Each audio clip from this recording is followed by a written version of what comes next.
All right. Welcome to the panel. Welcome to Talk of the Family, where some families lie, some families steal, some families fake, and some families are real. But this family, we talk, and that's what we finna do tonight. We finna get into it. We finna talk. Appreciate everybody coming on. Hello, world. Y'all ready? Y'all ready for Christmas? Hell no, I'm broke. Ain't no Not, tree up not in here. yet. Ain't nothing going on. Not yet. But I'm having a Christmas party though for my family. They want to come over. Oh, for real? That's what's up. Yeah, it's my cousin's birthday, so that's gonna be my Christmas celebration, throwing them a party where everybody pitching in. So we just gonna do that. Okay. Demon, what you mean you ain't ready yet? I ain't finished Christmas shopping. Oh no. No, you know how I go. You last minute sometimes. Yep. You got a lot of stuff. You got still a lot of more stuff, or you just got more. Um, Still a little bit now, not a ton. Oh, okay. Oh, then you ready then? We pretty much. I think we done, right, Kenya?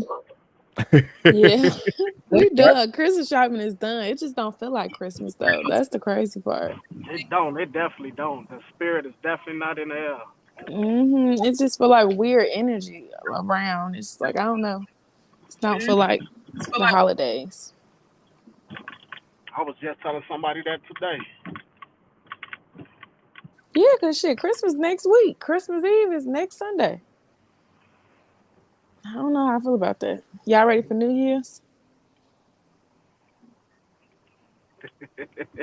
Heck, Nobody ready. nobody ready. Ain't Ain't nobody nobody ready, ready. man. I don't even That- ready. I ain't ready. You. what y'all say? We can skip the holidays this year. Can check us in next year. Next Yeah, year, man. It Check us seems yeah. like in. it always come back too fast. Before you know, you look up, it be like, damn, we already here. Nah, this year flew past. It came and went quick. Yeah, that's true. Well, we here. We here. So what y'all? How was y'all weekend so far? Nobody get into nothing. My weekend was good. I DJ'd on Friday and I kind of just kicked it yesterday. Oh, okay, okay. You didn't do shit, man. Slept. Get some sleep. You got a damn toddler. I mean, an infant and a damn toddler. Ain't nothing to do. But just yell at their ass all day. Sit down. Stop. Shut up. That's what You it be. definitely like the Grinch around this motherfucker. I'm trying to tell you. We got some good topics tonight. I want to see what y'all thoughts gonna be tonight. These topics. Okay, okay. We gonna this picture went viral. And King pointed it out to me. So I want to see what y'all thoughts on this. Here go. I'm gonna put the picture then the question. Uh, here go the picture right here.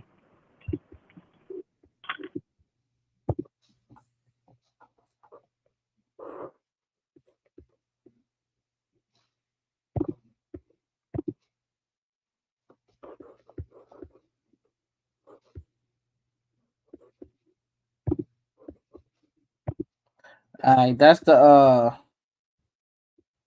picture, right?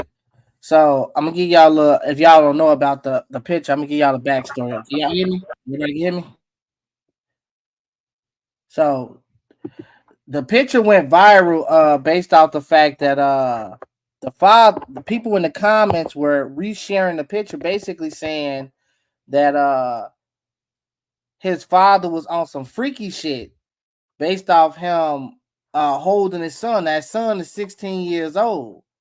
And so he was, I guess he fell asleep in his father's arm. Is that how it went, King? The picture? Is that was the comments?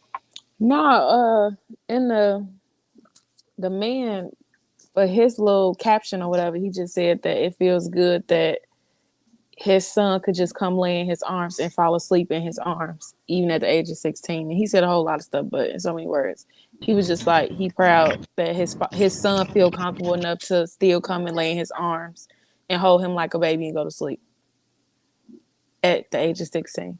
Right. So my question to y'all, but in the comments, a lot of people made it seem like it was type of some freaky shit going on, and who holds their son at 16 years old and cuddle with him at 16 and let him go to sleep in your arms. So my question to y'all: should a father nurture his son at 16 years old, or at some point does nurturing go out at a certain age? Does nurturing go out the window, and you can't do any of that stuff? We're gonna go with you, Demar. Is it considered nurturing because he just hugged because he fell asleep? Is that what it's called? I guess. Well, from what women describe nurturing, that's part of it. The hugging, the holding, right? Yeah. So, I don't see nothing wrong with it. Like, you don't know what that boy was going through. He might have needed that. That might have been the thing that stopped him from doing something that he will regret later. A lot of motherfuckers need hugs, man. That's why everybody's so angry and tough and shit. You just need a hug sometimes. And he got that hug. He probably woke up at the best day of his life the next day. He was able to refocus. I'm speculating, but sometimes you just need that. It's not weird. I don't think it's weird. No, I agree. What you think, Tiffany? I agree with the mom. Wait, what kind of way was he facing? Did he have his whole body open holding his daddy? No, he was laying on his chest. You should just show the picture again. Yeah. So I'm like, is this Ain't nothing wrong with that? Okay, I thought like it was like the other way, because I thought there was a woman at first. I did. I almost put on my glasses. Okay. He held it on like that. Right. Don't you know that when you hold your baby? Right. That's technically right. We don't see that as often, right? We normally see you hold a young girl like that, or a young baby or something like, or your girl like that. But that's a 16-year-old boy, and I'm trying to tell you that the comments was chewing his ass up about just saying that's some gay shit, some all type of shit. I don't think it is, because they probably didn't get that type of love. So you know how the internet goes. They always trying to twist stuff around and try to pin people against each other and their families. You think that's I don't think it was like that. You think that's the biggest problem, though, is that fact that young men can't even do that type of stuff, with their father, but they can just hug them like that at 16? Yeah, I feel like can't nobody, because, okay, so they got this page on Facebook called Shot-Town Crime. Mm-hmm. And when I tell you, like, over the weekend, it was so many teenage boys getting shot and killed. I think about, like, 6 teenagers got killed over the weekend. Man, that's crazy. See, if they probably would have been getting that same hug that little boy did, they probably wouldn't be dead. Yeah. Hell yeah. What's your thoughts, Twan? You think that a man should be able to hold his 16-year-old son like that and let him fall asleep in his arms? No, I don't see nothing wrong with it. I think that's just like that's an intimate moment between a father and a son that it should be, maybe it should be private. I don't know, but I don't see nothing wrong with it. Ain't nothing wrong with a father and a son showing intimate love. It just our opinions kind of like really don't matter on this situation a little bit, man, because it's a private moment, man, that we giving our opinions on something that's kind of private. You know what I'm saying? But you put it on the internet. It ain't something that I would do. It ain't something that I would do. But I don't see nothing wrong with it. You know what I'm saying? It's.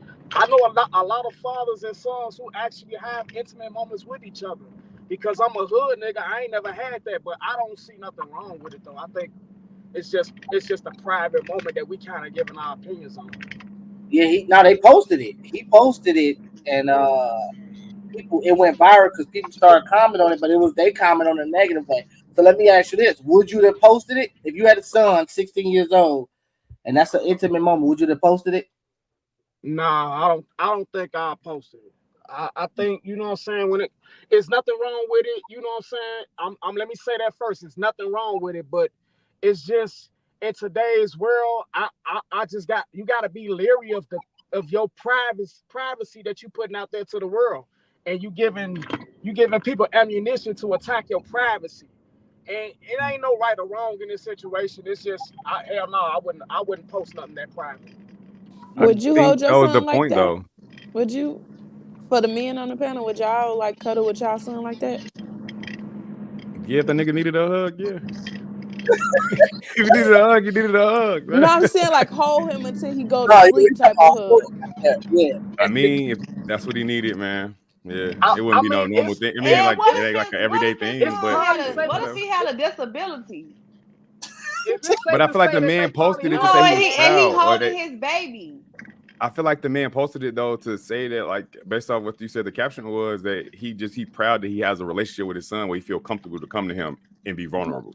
And I think that was his point of posting it, just trying to show people that, like, you know, black men can't have these relationships with their kids, and it's okay, and it's nothing to be ashamed of. It don't make you gay, it don't make you weird. The nigga needed a hug, he fell asleep. Yeah, because my son 12, right? And I remember at one point, so in my household, it's not a rule, but it became a natural thing where we tell each other every day we love each other just because. So at some point, my son he stopped telling me he loved me. So I let it go by for about a week, maybe a week. I let it go by, and then I approached him and I was like, I was like, why is it a problem that, like, why haven't I heard you tell me you love me? And he was like, he 12, he gonna be 12, so well, he's gonna be 13 now, but he was on his way to be 12. And he was like, man, that ain't cool. That ain't what's up. So I'm like, why it ain't cool? And he just like, because I'm getting old and it kind of feel weird. And I told him, I said, well, I don't give a fuck. Like, I don't care how weird it feels. You should be as confident in your manhood to still tell another motherfucking man or your father that you love him. So I told him at the end of the day, in this house, we tell each other we love each other regardless of the sex. So at the end of the day, I want to hear you tell me you love me, even if your ass is 25. I want you to consistently tell me you love me, and I'm gonna do the same thing. Even kissing him. Like, I remember maybe a couple of nights ago, I went upstairs. He was asleep, and I went upstairs in his room, and I was in an emotional state, but I went in his room and kissed him on his forehead and like put the covers on him, right? Showing that I could be vulnerable showing myself I could be vulnerable, but also he popped up like, what the hell? But I'm letting him know, like, I just wanted to let you know I love you, even in that night. So that's what I'm saying. My point is saying that I don't see a problem with it. I think we as fathers should be vulnerable with our sons and let our sons know it's okay. You shouldn't feel weird to tell another man you love him or to hug him. You know what I'm saying? So that's the routine in my house. We have to tell each other we love each other, regardless of what. Yeah, it's actually funny. And on Thanksgiving, I went back home to Chicago, and one of my other brothers live in Houston, so he actually surprised us and came up. So my daddy posted a TikTok. Because we were standing behind him. He like, which one looked like me the most or whatever. And so then I kissed him on the cheek, just being funny. Then my other brother he's on the other side, kissed him on the cheek. And my daddy like, hey, and we just all laughed. And that was like the video. But my friends sitting there, they like, loud, what you on, bro? Don't be kissing no man on it. I'm like, bro, I kissed my daddy on the cheek. Get out of here. But like, it was funny, but we were just all kicking it, and we ain't been together in the same room in like a year. So yeah, it's supposed to be like that. I think that's dope. Hey, what's your thought? Like in the black, I'm sorry, but in the black community or just period, I feel like the pedophiles fucked it up for people, our family to come together and say that we love each other and kiss on each other, because it's been so much pedophile shit going on, and a lot of people be getting raped. It's like when you show that love and affection, they get scared because of how shit used to be. But even before you get to that whole point, has black people ever known in our community like that's normal? Like, have we ever really looked at that as like that's how you supposed to show love and treat your fucking males or your people, your family? Like, you know what I'm saying? Like with the hugs, the kisses, the I love you. Because a lot of people got pedophiles in their family, and they probably, I don't know how to say it, but y'all get what I'm saying. Well, not just that, the black man just not getting to the point where he can be comfortable in his emotions. So you know what I'm saying? Like, we just not getting to that point. So no, they the past never had that, because they was harder men. They was real hard, and they never had the opportunity to go to therapy or tap into their emotional side. You understand what I'm saying? So Yeah. this is a revelation. This is something new that's for us. You know what I'm saying? So I think just like with everything with evolution, like, man, more and more black men are starting to be a little bit more less male chauvinist when it comes to our emotional sides. You know what I'm saying? And I think that's just the way it is. You know what I'm saying? It's just gonna take some time. I think your father teach you that though, as a man, like how to be able to handle your emotions, how to be able to display them and come to you. And like you said, like it's okay to be mad, it's okay to be sad. Like you could be a man and still be vulnerable as well. Like I feel like your dad teaches you that, and you kind of learn that how they handle their emotions. A lot of times you kind of pick that up, and that's kind of how you go from there. Yeah, and it's just crazy because I want to ask y'all this. Well, before I ask y'all, what's your thoughts on it, Kenya? And then I'm gonna go from there. I was just gonna say I feel like a lot of time with this situation, it just shows that a lot of people in the Black community don't really know what love is, especially like from a parent. Like a lot of the like parent-child relationships are like toxic, and it's not the two-parent situation. So when you got like the father, a lot of people don't know what the role of a father is or how it feels to have a father. So when they see a man actually be a father, it comes off as being weird because they never saw that before. Because a lot of times the father went in the home, or you got the father that's just trying to toughen you up versus showing that other side. Because I know a lot of men that had fathers, they like, nah, my daddy was on my ass and that's it.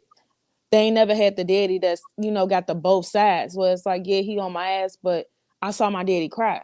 And it's crazy because I haven't never even saw my own daddy cry. And I'm a girl. And I'm damn near 30, and I'm sitting there thinking about like, damn, I never saw my daddy cry. And I think that's the problem. See, I don't know. I take pride in being the type of dude I am because I didn't had a conversation with my son. He pissed me off so bad because in my household, with me as a father, my mentality is lessons, right? In my house with me, I'm all about giving my son lessons. So I remember him just being so just out of it because he's been on some bullshit. And I remember literally shedding tears in front of him, like, you need to start making a decision on which side you want to be and what type of person you want to be with morals and values and all that. So I remember being vulnerable and start shedding tears in front of him. It didn't make me feel weak. It didn't make me feel like weird or none of that shit. It was just like in that moment, I'm showing you that I'm able to cry. I'm able to be vulnerable with you, you know what I'm saying, or in front of you. And so that's what it was. I mean, and then yesterday he just randomly was just like, I need a hug. And I was like, you want a hug? And he was like, yeah, I need a hug. And I was like, well, I ain't in the mood. I ain't gonna lie. I kind of turned away because I was like, I ain't in the hugging mood right now. Because we had bumped heads earlier that day. So I still was trying to collect my emotions. I was there like, you go, harboring them feelings. I was thinking that. I'm working on it.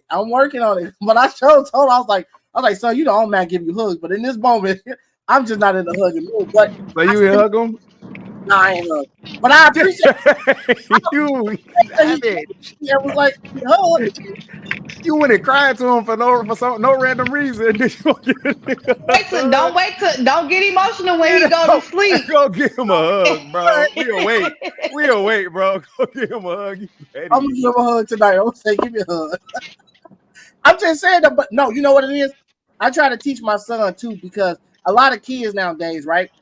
That when they expect you to jump, they want you to jump, whether it be physically, emotionally, or mentally. So in my house, I try to teach my son that I'm just as human as you, even as your father. So just like there are going to be days you're pissed off and you don't want to be bothered or you don't want this and that, I want you to understand that your father is just as human. So if I got a moment where I'm emotional and I'm just not in that stage, I want you to know that, because I need you to see that I'm human too. And I can't always just jump when you say jump and do things when you want me to do things just because you want it. So in that moment, I was really trying to tell him, like, listen, I'm in an emotional state right now based off me and you and what we just walked ahead. I need a moment, right? It's not that I don't want to give you a hug. I just need a moment, right? And so I try to get him to understand it, because most things you'll be on the screen, they're going to be just like, I want a hug. And you might not be in the hugging stage, right? You might not want to be in that space. You ain't in that space. So, but you're going to force yourself to do something just because him, bro. You hug him, bro. It's not that hard, bro. And Naraya be like, it's 0.5 seconds, bro. I get Naraya a hug. I get your point, because my daddy do that to me, and us will say, like, give her a hug no matter what the situation like, is. She ain't gonna get out my face. I bet she ain't. Well, hold on, go ahead. I hear you. Go ahead. Come on, what you say?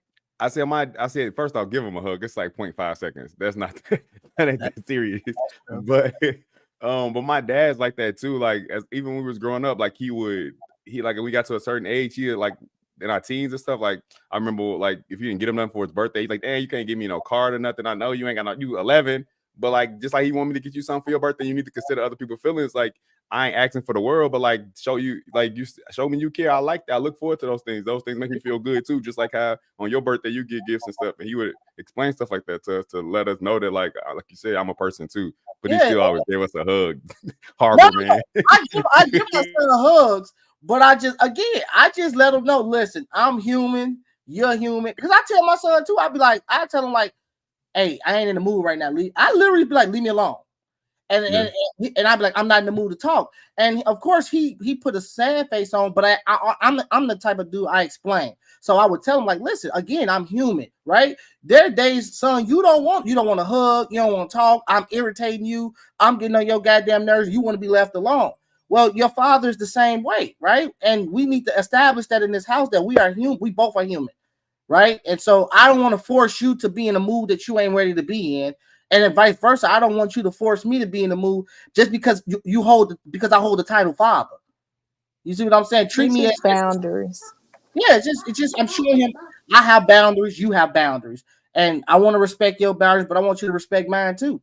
And that's what just with my kids in general. It's like I just want them to understand I'm human, and though I might try to be the super dad, I'm still human, and I don't want you to look beyond that point and try to make me out to be some type of untouchable ass superhero in your eyes, because you put me on a pedestal, and then the moment I disappoint you, who knows what them feelings how your feelings will escalate from that point. So I always want my child to look at me as a human being. So that's how I look at it.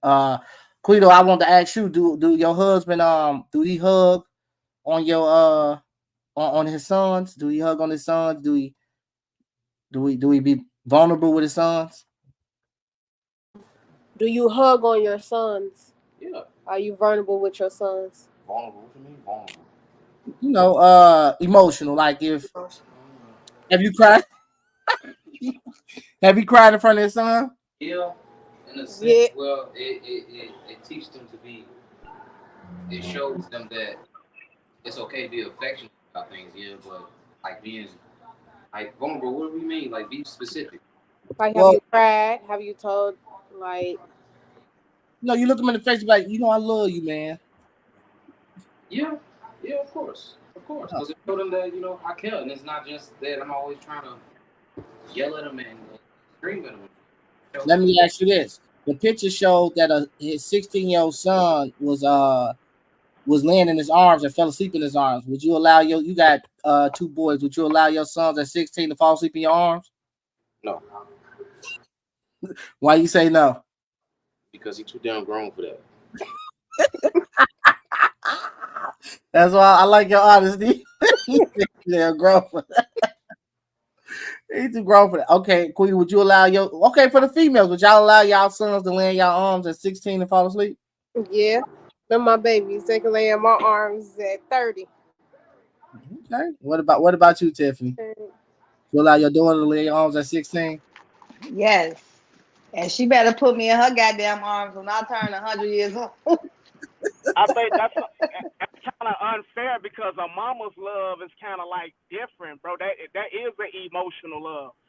You go to mama to be emotional, so it's easy even for women sons and daughters to be able to be able to have that vulnerable moment with their mothers, because that's what mothers are kind of for. Fathers not kind of known for the vulnerable love. You understand what I'm saying, cuz? So. Yeah. But shouldn't we start changing that up as fathers in the community, in the black community, right? Because let me ask y'all fellas this: do y'all feel like you can nurture a child outside of breastfeeding? So let me restate that: outside of breastfeeding, do you feel like you can nurture your child as a father? No, but I answer first. I go ahead and answer first. No, because the world ain't set up for me to be a nurturer. Like the world, I have to. That my environment, I have to allow me to be a nurturer. Our world don't allow us to be nurturers, bro. Our world expect us to be hunters, workers, like money makers, like that's and a lot of times we don't even get that pathway for the easy pathway to be able to, get into that vulnerable shit, because the world don't allow us to, bro. It don't just automatically be us dealing with our feelings. Sometimes the world don't accept a man being in his feelings, and that's part of the issue too. What about you, But Demar? why should that stop? Why should that stop you for being vulnerable with your child though? Shouldn't that? It shouldn't, but I mean, people are only people. Like that's no excuse. It ain't no excuse. But I can imagine like a weak person. Like a weak person is a weak person. It don't make a difference if they got kids. They still weak. What's your thoughts, Demar? I want to get to you before other females. So I was confused about the definition of nurture, so I had to go look it up. And it say care for and encourage the growth or development of. So yeah, absolutely. Men can. I think women are known as nurturers, and that's more of their that's kind of more of their role they take. But I feel like as a father, you definitely you can nurture your kid, not obviously in the same way their mother would, but just like the mother wouldn't do it in the same way the father would. So yeah, I think 100%. Yeah, and okay, I'm gonna go to y'all women before I answer. Go ahead, Kenya. What's your thoughts? Do you think a man can nurture outside of breastfeeding? Can a man nurture his son? Absolutely. I feel like at the end of the day, regardless if it's a mother or a father, you're a parent, and as a parent, that is your job. And I feel like people hide behind these gender roles to justify the reason why they're not doing their job as a parent. Like both parents supposed to love and care for the child and make sure they're emotionally and physically taken care of. It's not just the woman's job. It's both of them. Facts. What about you, Tiffany? Yeah, you can. Just for a little bit. Okay. I'm sorry. Yeah, I agree with Kenya. I agree. I don't. I think y'all confusing shit. comfort with nurturing. You can't. A man can't nurture a boy or a girl. You can only comfort them. The definition say to care for and encourage the growth and development of. I mean, as a parent, you're caring for them. As a parent, you're caring for them. All right. So since you put it in that word, since you put it in that point of view, can you care for and encourage the development of your daughter? Yeah, not in the same way her mother can. Not in the same way as her mother. You can't. At some level, I can care for her and encourage her. That's not your role. As a man, you can't. You'll never be able to do that because that's not your role. That's a woman's role. Her development as a person. Like, of course, I can't as far as female things I can, but as a person, when you say something you're gonna do, you do it. Things like those nature, those principles, that's encouraging her development. So in a different way, I mean, I feel like a man can nurture their kid, but they're not gonna do it how the mother's gonna do it. I disagree because there's certain things that you're not gonna want to talk about with your daughter. Yeah, but that's her mother. That's her mother. That's why I say only a woman can do that. Only a woman can do that. Now, it ain't necessarily just the mama. It's the auntie, the grandma. But a man could talk to a woman, a young girl, about life in general. I mean, I feel like at the end of the day, that's the problem. Not everybody be so touchy-feely about girl shit. You, as a man, you know what a woman goes through. You can't necessarily relate, but you know what goes on. So it's not like, oh, you don't know. It's certain things. It's the internet. It's a lot of different ways that you could connect and teach your child something. It ain't that, that just because I'm a man and I can't teach my daughter how to be a woman or be a good person. And I think that's a problem. That's very problematic for me. That's not a problem, because are you gonna sit here and say you gonna teach your son how to be a man? I mean, you could tell him values of a man as far as you can tell him what to expect from a man, but not how to teach him how to be a man. How? What is a man? If I understand that a man is an upstanding person, you a man of your word. You a person that sit there and you stand on morals and values. You a person that whatever you say you're going to do. But it's more to that though. It's not just. I don't think a woman can teach a man a boy how to be a man, and a man can't teach his daughter how to be a woman. But I think we can instill in them qualities that we think were good, that goes for a good person. But I don't think. I feel like at the end of the day, you still becoming. So you can't necessarily say you're gonna teach a boy a woman gonna teach a boy how to be a man, and a man gonna teach a girl how to become a woman. Just say you can only do so much. You can't teach another sex, not that sex. But you can still nurture your child. That was the question. It's not even about trying to teach them to be a woman or a man. It's about nurturing your child to become a healthy human, a human that actually can go in the world and be productive. Because at the end of the day, that's your job. Because you could teach, even a man or a woman could teach a child how to be a man or a woman. They still their own person. They still gonna go out and do what the fuck they want to do. So your job as a parent is making sure that they're prepared to go into the world. Yeah, I agree with that part. Go ahead. I want to put this challenge to Marcus. I like what he just did, and it comes up. It makes a great conversation. But before I get back, ask him a question. Nini, I know you just came in, but the question is: can a man nurture his children outside of breastfeeding? Can a man nurture his kids like as much just like a woman can? Yes, but no. I mean, women are just natural nurturers as is. But I feel like men always add that extra into things besides just that disciplinary part of things. Because women can't just raise kids on their own. I mean, it's doable, but I feel like men add that extra that's needed when it comes to raising children, especially boys. Because women can't raise our sons into men. I mean, it only takes a man to give that extra that's there. What did you say? Should a father nurture his son at 16? Oh, yeah. So, that was the original question, but we just, of course, we go from one to other. So, here's my take on it. I believe that parents, a father can nurture his child just as much as a woman can nurture her child outside of breastfeeding. I think we're getting misconstrued the teaching, the word teaching versus the word of nurturing. When we're talking about nurturing based off the definition that Damon read, it is no different than what a woman is coming to the table and doing. Now, is there going to be certain type of certain type of what's the word I'm looking for? Aggressiveness that a father will bring, masculinity that a father will bring versus the woman. Yeah, we all know that, right? Because women are natural nurturers, they're going to be a lot more softer versus the man. But as far as nurturing, teaching, right? As far as guide, I'm not gonna say the word teaching, guiding, right? The whole point of a mother and a father coming together to have a baby is to guide. It's to guide your child, give your child the tools, the necessary tools, and the ability to survive into the world. What makes me different from my wife when it comes to nurturing outside of breastfeeding? I am doing the same thing she is doing.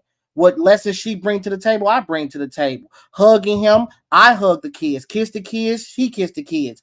Talk to the kids, she talk to the kids. It's back and forth, right? So I think the biggest problem is that a lot of men do not understand communication needs to be added to this aggressiveness that we add. We're so hooked on wanting to be aggressive with our kids. Shut up, you don't supposed to cry. Be a man.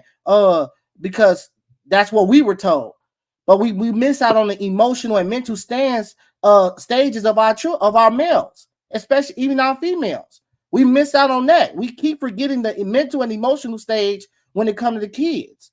It's not always about physical or aggressiveness. It's what about that emotional and mental stage that your son is going to need help in? How to regulate his emotions. And that comes from on both sides of the fence, man or woman. So outside of breastfeeding, a man can nurture his child. He really can. You can guide, give your child the lessons, the tools, the understanding, the hugs, the kisses, the talks. All of that is nurturing. All of that. Also, breastfeeding is nursing and not nurturing. So you don't even have to. I know. I said that because women or people say if you can't breastfeed, then you can't nurture a man can't nurture a child. So that's why I said, and that's only because I've heard women out their own mouth say that if a man is not breastfeeding a baby, then you can't nurture a fucking baby like I can. And so I always now go and I say outside of breastfeeding, right? Because they just confusing the terms, really.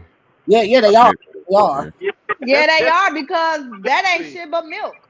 Right, that's milk. It's called nursing and not nurturing. Milk Okay, So I the think that's father just confusion of the term.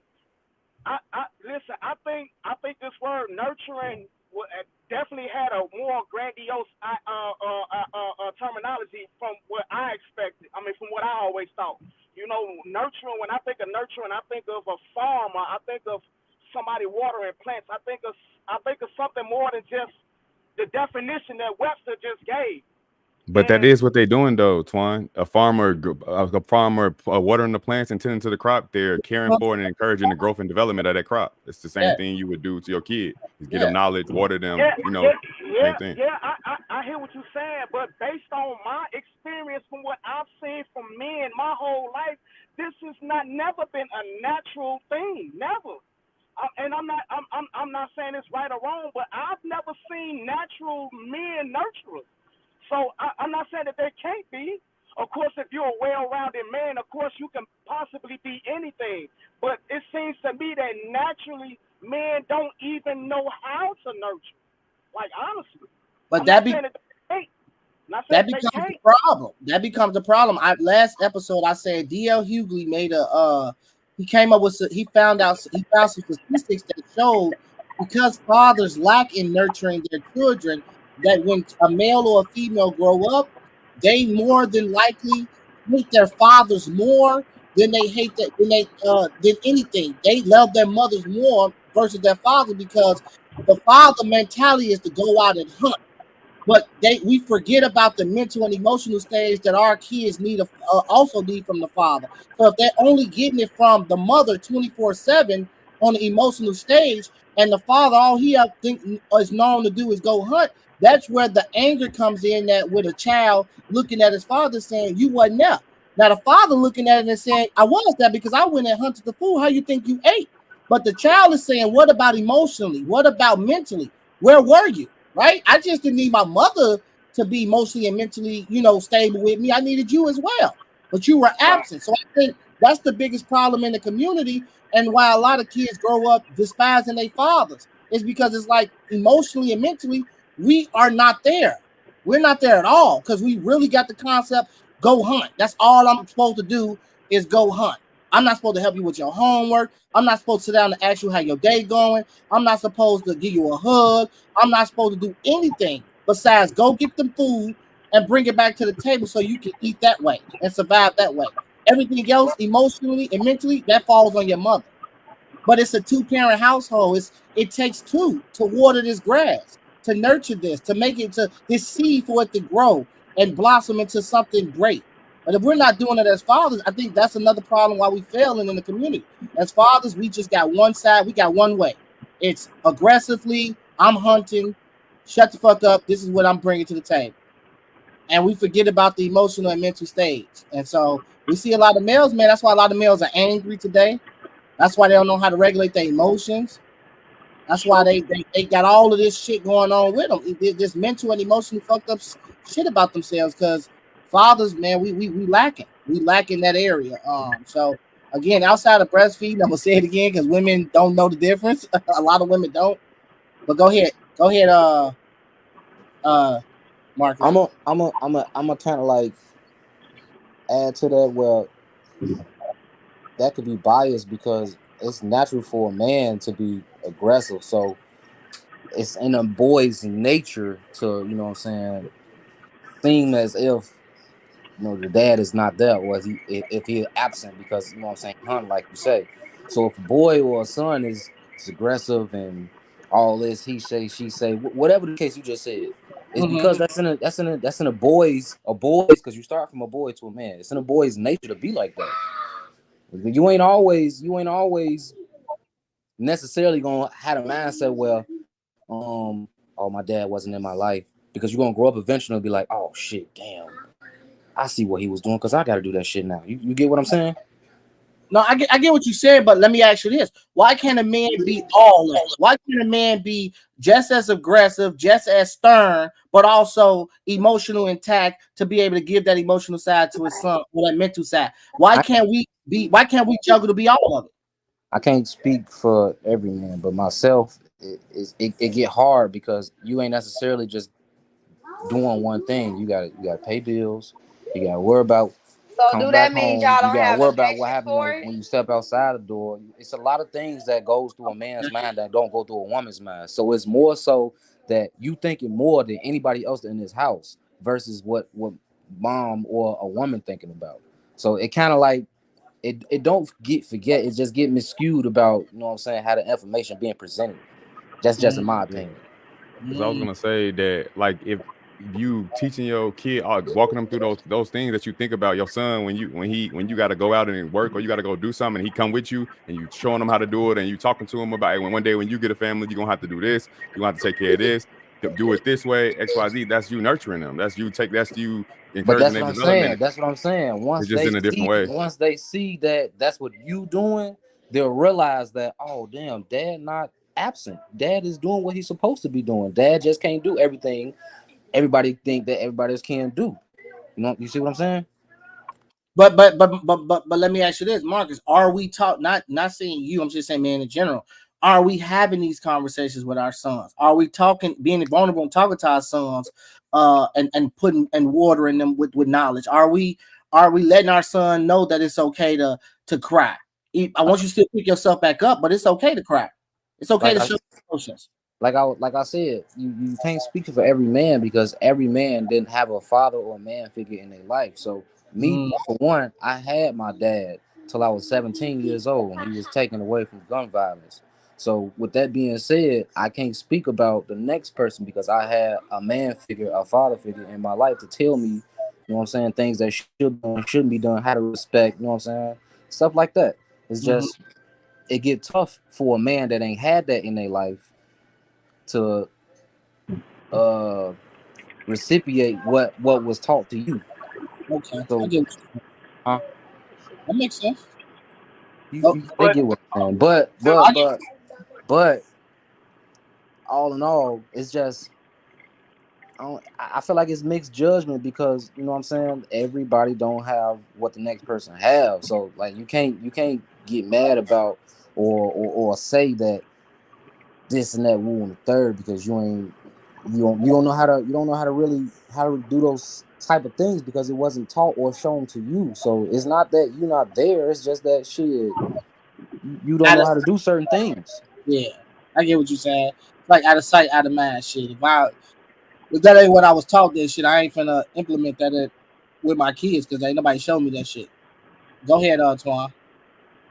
What I was finna ask was, like, I hear what you're saying, Ramon. So my question to you is, and Kenya, is based off what y'all saying, are y'all saying that there is no natural female emotion or no natural male emotion that we, like, this is something we kind of like conjured up? Because if what y'all saying, if y'all saying a man can naturally be a nurturer and do all the things that a woman can do, it's to say that the saying that I'm naturally a man or I'm naturally acting like a man ain't true. That means it's a figment of our imagination. So is that what y'all kind of saying? That there is no such thing as what a female emotion and male emotion? That there's only human emotion? I like that question. I'm gonna answer. I want to see if King, you want to answer it or you want me? Yes, I'm gonna say it's just a natural human emotion. See, the problem is we have created this back and forth sex battle of what a man is and what a woman is, and a woman can do this and a man can do that, and we stop looking at the fact that we're just human. We're just human beings, right? Yes, we are different. We are different sexes, but we're human. So at the end of the day, you are just as valuable as the woman is, right? It ain't just about you being this type of man that's, oh yeah, I'm this, you know what I'm saying? Like, there's more to that. And the world has painted man to look like that's all we are. We're just gorillas, you know, that's it. When it's more to us, and if we don't start tapping into our emotions and understanding it's more to a man than just going out and hunting and going to go, because we're human. You got feelings, you get emotional. So why, let me ask you, if you get emotional, if you have emotions, if you have feelings, and you want to display that at times, why wouldn't you want your son to display that? Why would you want to teach your son how to display that and what that felt like and what that looked like and how to handle that? because that's what we all are. We're all, I don't know what that was. We're all human. So at the end of the day, we got to stop with this. You're a man, so you're only supposed to act this way because you're a man. And you're a woman, so you're only supposed to act this way. When me and Kenya had kids that decided to have kids together, I approached her letting her know I'm going to nurture my kids just as much as you do. So meaning that I'm going to sit down, I'm going to help them with their homework. I'm going to talk to them like you talk to them. I'm going to hug them. I'm going to kiss them. I'm going to do all of this like you do. Because what makes me different from you? I'm just as human as you. And my sons need to see that. My daughter needs to see that. That I'm human, you're human. So I'm not in the house saying, hey, I go to work all day, so therefore that's all I'm going to do, and y'all going to obey by my rules, and that's it. No, it's like, no, come holler at me. Why you feel this way, son? Let's sit down and talk. Why you feel this way, daughter? Let me give you a hug. I just was sitting before I got on the panel, hugging my daughter. I love you. My daughter, because I do that, my daughter today randomly was like, Dad, I love you so much. You're the best father in the whole world. Randomly, out of nowhere. It's because I'm vulnerable, and I let her know I'm not just this hunting ass dude. Like, no, I'm a human first. I get what you're saying. It's just this my question. This the reason why I asked you that, because I'm trying to. Do you understand the psychological aspects of what you're saying? Men been thinking that men for generations, eons, and for it to be like this thing that is kind of like made up. That really it ain't no such thing as female and male. It's just really a human race. You just happen to have a dick, or you just happen to have a pussy. That's gonna take a whole lot of. That's a psychological breakdown that's beyond my comprehension. I'm not gonna even lie to you, bro. But that's why we stay battling. That's why we stay in fights with each other. But that's why the male and the female in today's society is in competition with each other. And while we trying to swing dicks with females and the male, we back and forth. It's a battle between us all. We don't get along because the woman is trying to say, "Hey, I'm this. I'm just as big as you." But the man is steady on the other end said, "No, you ain't bigger than me. You beneath me." Instead of both of us looking at each other and saying we're both just human beings, and the only thing separates us is our body parts. But we're human. That's it. We're human. We bleed the same. We feel different. We have emotions. We have mental break. We have all of this the same. How can we have all of this shit but still battle with each other? Like, no, I'm above you. No, you're beneath me. No, I'm bigger than you. You're like, how? She cried, you cry. What the fuck is the difference? You trying to tell me you cry strong tears? She cry weak tears? What, like thug tears, truly humble under God tears. You cry truly humble under God tears. You know what I'm saying? Like, come on, man. I ain't never heard that shit before. Yeah, we cry thug tears. She cry soft. No, they're tears. Yeah. They're tears. That's it.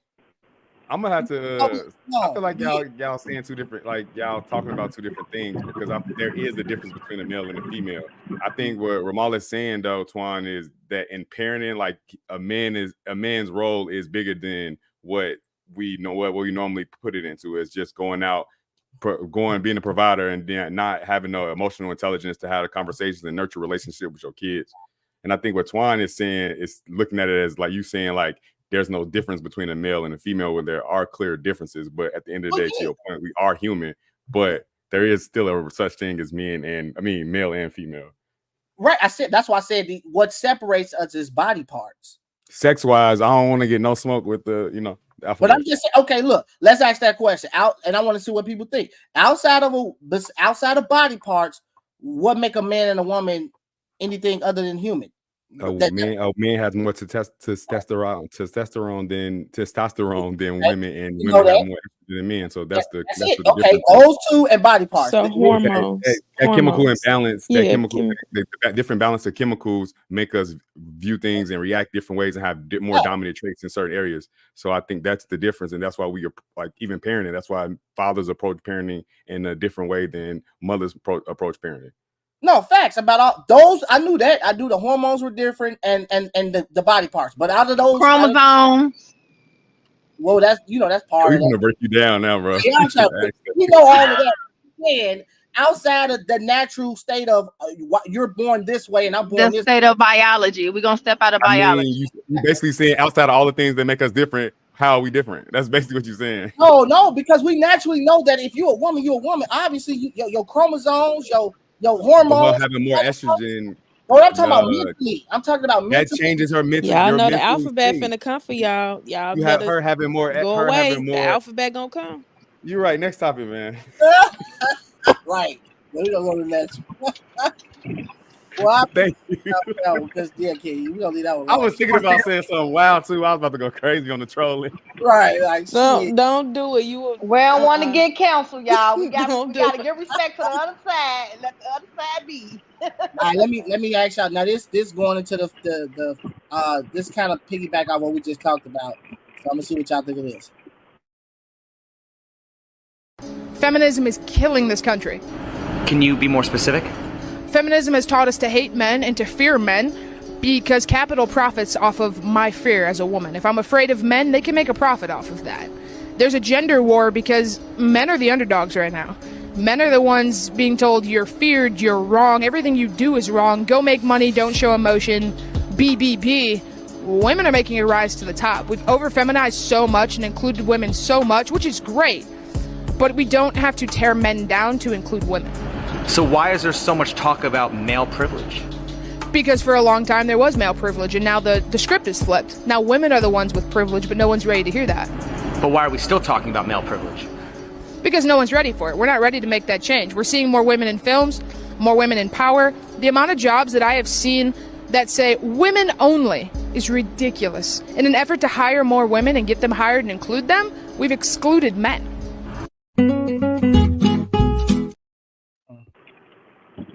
So here's the question. Is the rise of women the reason men are not needed? Is the rise of women the reason men are not needed? We'll go with Kenny. What's your thoughts? I ain't gonna say the rise of women is the reason why. I think men are needed. I feel like just society nowadays, I feel like society think that we better off without men. So they try to put these women on a pedestal. And I feel like a lot of men have fell for the trap, fell for the okie doke. Okay, what's your thoughts, Twan? My thoughts is, I think all this shit is human beings trying to explain evolution. All this female femininity shit, it's just, listen, bro, in America, in the 50s, when they sent all the motherfuckers men to war, women had the opportunity to get out here and work. So since then, women have had a taste of freedom. And I think they labeling this shit, and it's naturally what's supposed to fucking happen. It's money out here. America has grew, so that made it opportunity for all of us to have opportunity. It's just a situation that we in. Women, is it a feminist movement? Maybe so. You could put a title on it, but to me, I just think it's evolution, bro. I think that the old ways is gone. We moving into a new wave. Everybody got the opportunity to do whatever the fuck they want to do. So it's just evolution to me. Okay. Demar, what's your thoughts? You gotta stop believing everything you see on TikTok, bro.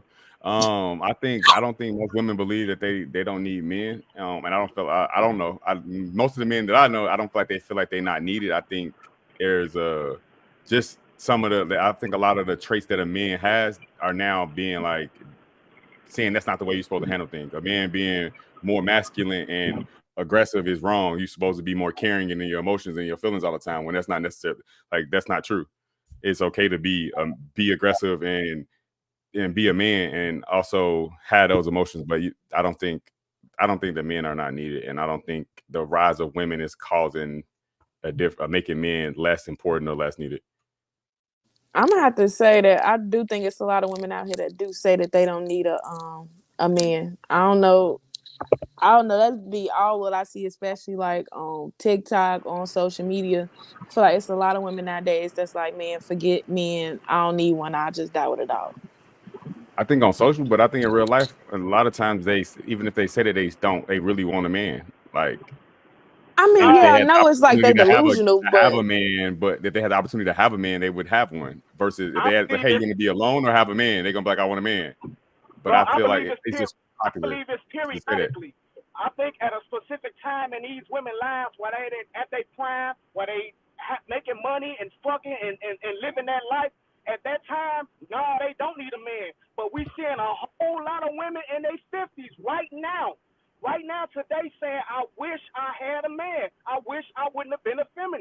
So I think it's a periodic thing. At a certain time in a woman's life, when she young, I'm gonna just go ahead and be honest. When she young, no, she don't need a man then, but it changes.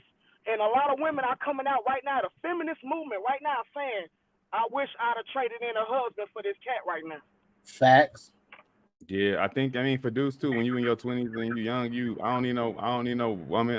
I'm good. I'm out here. And then as you get older, you realize, oh yeah, I do. And I think it's just the same for women, and it's just more popularized now. But I don't think that, like you said, at the end of the day, when you get older, But you're not see, gonna when you meet a lot of different weak ass men, they be older. You just be like me. I just like shit. Fuck it. I can do bad and good by my damn self. So that's how we get that mindset when we so tired of trying to give people a chance after chance, and they fuck up and they'll fuck up. I don't need you. I'd rather die alone. Nene, what you need? You got that half thing, oh girl. What you need? You need a man? What I need? Peace, goddamn. That's what I need. So do the man you talk do the Hey, man? Nene, we need peace and that rose.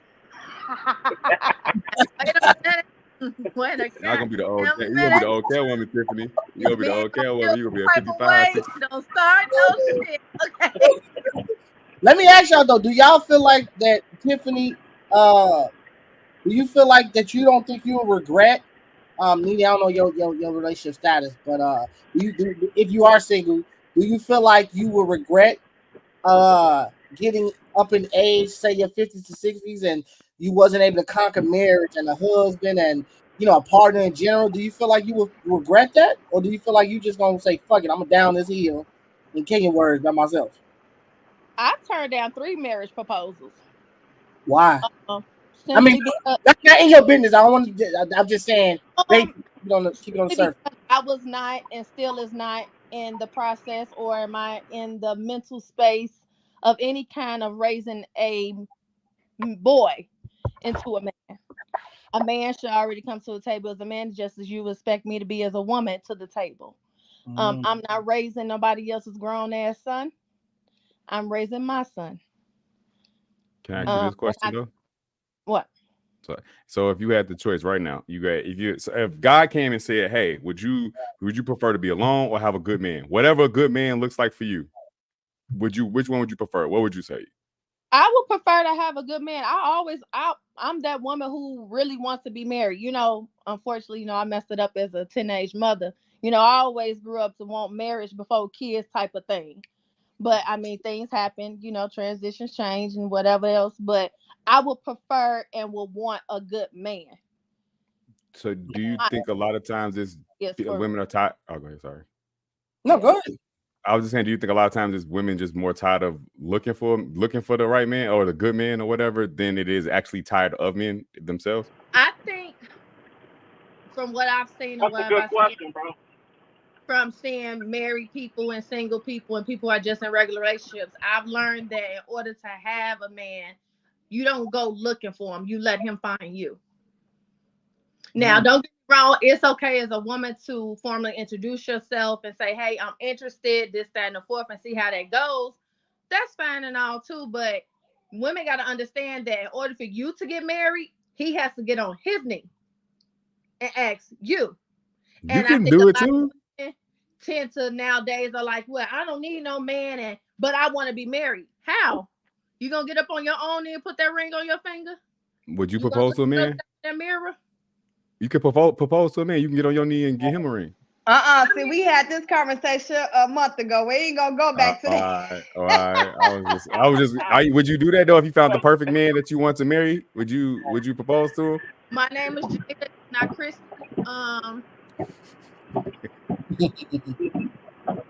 Let me ask y'all this though. What's considered right? Because what's considered a good man? What's considered a good man? Between each woman. Every that perfect nigga that doesn't exist. What they want. God. Y'all don't think women don't the Father, the Son, and the Holy Ghost together. Big ass for real. And he gotta have money. And he gotta have money. We gotta think about our kids too. You can't bring Hold no on, man I got you. around. I got you, Marcus. It's just Devon. Also, God and the Holy Spirit and Jesus all in one. And he gotta have money. And he gotta have money. And he gotta be emotionally intelligent. Right. Look, That's he fucked up. can't come to turn wine. He can't come. What he turn water into wine? Hey, they gonna be like, we don't want that shit. We want some money. You gonna sell that wine? Right. That's fucked up. So why do we put this narrative? Well, we gotta find this perfect woman or perfect man. Y'all do realize ain't no such thing as no perfect being on earth, period, right? Facts. No, I All agree. right, so think about this. How about a woman or a man finding a companion where they can what's the word I'm looking for? Where they can Tolerate. form each other into being what they want each other to be. Like you can't just find what you want to find. That's impossible. It's impossible. Because if you want what you want, what about what he want? And you ain't got it. A lot of people ain't got patience like that no more. Nobody's really See, that's why relationships don't work. That's with why one relationships don't work. That's why females always talking about some that nigga ain't shit. Because you ain't got the patience to help form him into what you want him to be, and then him do the return to you. But also too, I think a lot of women are not honest with themselves and be real. And I I don't feel like blame they're just women. I not don't blame realistic. women. I blame the No, I'm relationship. saying no. I feel like women in general are just not more realistic. And honestly, women are not looking for companionship. Well, a lot of women are looking for a provider. They got this list, so they're not necessarily looking for a partner to live the rest of my life with.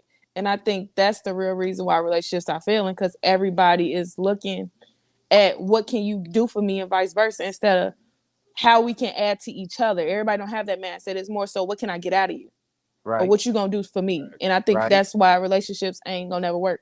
Mm-hmm.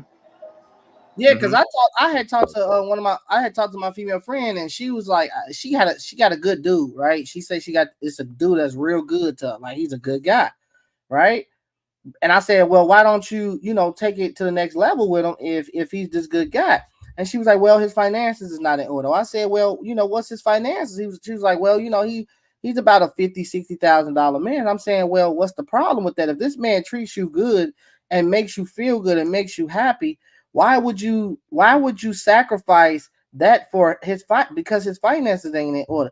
And well, her response was, well, I want a man that if I want to go on vacation, I like to travel, and you give all these financial reasons of why this man is not good enough. And I'm like, well, his 60,000 can still provide because he able to take care of himself, and maybe he can't go on 3-4 trips because you make 100,000, right, or 100-some thousand, but he might be able to plan 1 or 2 trips out the year. What's wrong with that, right? And then I said, well, you stay in one apartment, you got your crib, he got his crib. Do you know that the bills decrease if y'all come into the house together? Now those bills, that rent or whatever he paying and whatever you paying, it becomes one. So now he still has more. He even have more leverage or more access to do more with his 60,000. So I don't understand the concept with women where it's like a woman. Go ahead, Demar. No, I was just gonna ask: is her saying his finances not together? Does she mean that like he don't make enough money, or that he's in a lot of debt and have bad credit? He don't make enough money. He don't make. So enough who's she going money. on vacation with now? If she by herself, she going on by herself. So if I he can feel afford like to buy if he affords to buy his today, ticket, then nobody be worried what's the about no problem? goddamn trips. I'm just saying that, like, if she going on vacation by herself and paying for her own Out. ticket, if he can come and he can pay his own way there too, what's the difference? Women don't think like that. That's what I'm trying to say. I don't understand the mindset of a woman when it comes to going for that particular guy, or what makes this guy not, what make you be like, no, I'm not gonna fuck with this dude. That's why I like what you said anyway. You was like, okay, you proposed 3 times, or you don't have to dive into your the specifics of anything, but why wasn't it good enough? Like, why the man got on his knees, and even what you saying, you're not raising a boy. How? I don't understand that concept. Is that part of it because his finances was not in order? Because I've heard that before. I've heard a woman tell me that before, because at the time I didn't have life insurance, but I had a good job and all of that. And she was like, well, I feel like I'm gonna have to raise you and build you. And I'm like, but she was sitting in my crib. I had a 1-bedroom, nice ass crib, my own car, all that. and she came in there and was like, "Well, you don't got the life insurance, so I feel like I'm about to build you." And I'm like, "What the fuck does that mean?" She So was she trying to basically, set you up. She was gonna line you up, knock your ass off, get that no, life insurance. I'm trying to figure it out. So, but go ahead, Nene. So I don't know. No, it wasn't finance like at all. It wasn't money, nothing. It wasn't nothing like that. It was all about the mental. It was all their mental because it was two guys that proposed, but it was all about their mental. One of which was my child's father, my kid's dad. But it was all about the mental. Could he have grown? Could he have grown, or one of them could have grown into the type of mental, in a greater mental space? They were one of the guys is actually dead, unfortunately. He got killed. Okay. That's it. My So father, on the other hand, mentally he's still not there. and I saw pain. So read the chat. I mean the comments and chat. That's supposed to be Kenya. You supposed to be. I was reading them, but then I didn't want to just cut people off while they was talking. Go ahead, read the chat. Well, they said, damn, I don't know where to start. It's been a lot. But from just most recent, they just said, so Nene was saying boys was proposing then, and they said you should have never made the boys comfortable enough to even know that they could propose. And then somebody said, if he's not comfortable enough to propose, he don't want to marry her. And then somebody said, that's a solid perspective. What's enough money? And somebody said they was wondering the same thing, how you was raising them. And that's the delusional shit they be on. And they ain't going to make no sense now. I'm talking about the comments. So I'm going to get on top of it now. My bad, y'all. All over the place. He was asking how do you raise them? How you feel? Yeah, how they you was feel like talking you have about to Nene raise? saying about her proposals. Somebody said, "Oh, me, Nene need a man." Why do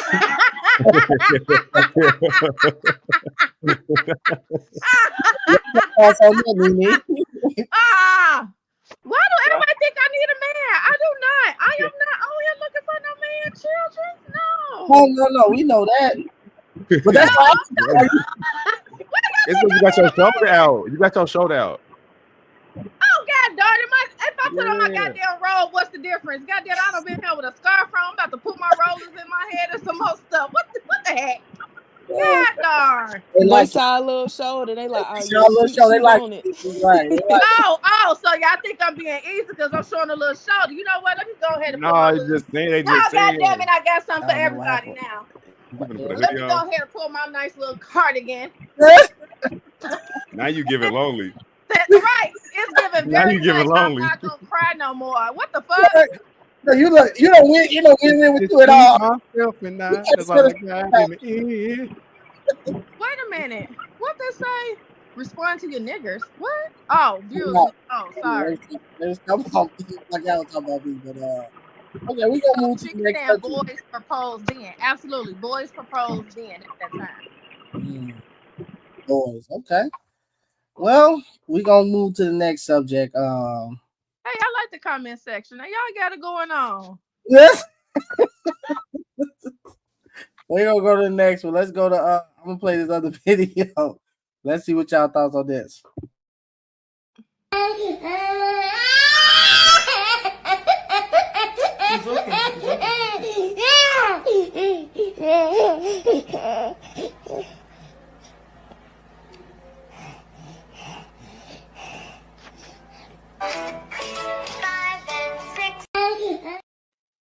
All right, so basic question is technology the reason kids are failing in schools, life, society. Goddamn, I should have put a bunch of shit behind that, but it's technology the reason these kids is messed up. We gonna go. Demond, you shaking your head, so go ahead. No, it's not the technology, it's the parent. Like you can, if you're not paying attention to your kid, that's learned behavior. Like all behavior is learned. So they learn to soothe themselves by looking at the phone. That's what the mama was, hey, be quiet. So then now when they want to be soothed and relaxed, they want their phone. And then she might not necessarily want to give it to them at the time. So they show out. But I feel like, it's not technology fault. It's just the parents' fault for not paying attention and using technology as a crutch. Go ahead, Twan. What's your thoughts? Yeah, I agree with what bro said. Even to the fact that like we witnessing that technology is taking over a lot of different aspects of our lives. It's still up to the parents to educate their kids, to get them prepared for education. You can't depend on technology. So yeah, I agree with bro said. It's an excuse, man. Okay. Nene? Yeah, I feel like it's an excuse too. I think when technology had hit, especially after COVID, it wasn't as what it used to be with far as hands-on and everything with technology, and it's terrible. But I think because of that, a lot of parents slacked, and you learn more at home. You have to be hands-on with your kids. When kids are little, what, 3, 4 years old, we teaching them their ABCs and their numbers and their colors and their shapes. And a lot of parents claim they don't have the time nowadays because now YouTube and Roblox and other little shit on the internet is teaching the kids versus parents are stepping in. Kenyon, what's your thoughts?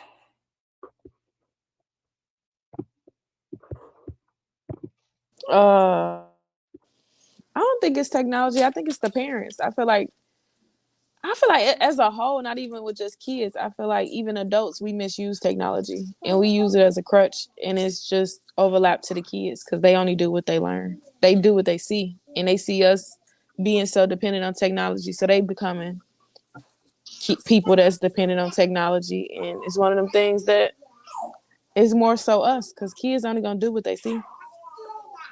I'm going Demond way. How you doing? I'm blaming the white man. It's the white man. Okay, he created. I can't blame the white man. Got the same. The white man had the same problem, bro. I ain't gonna. And also, white men, they not fucking. They monitoring their damn kids. They not even using that shit. You know how many fucking like Facebooks and TikTok, all these apps that everybody be on, that they don't even allow their kids to use it. So it's like, come on now. Is it not the white man's fault when look at TikTok, right? China, all the shit that you seeing on TikTok, China don't even display none of that shit, but yet that shit is in America. Well, right, but as a parent, you cipher what your kid watch and don't watch and see. So like, why my toddler got TikTok? But how that's like you sitting. That's like you sitting drugs on the table.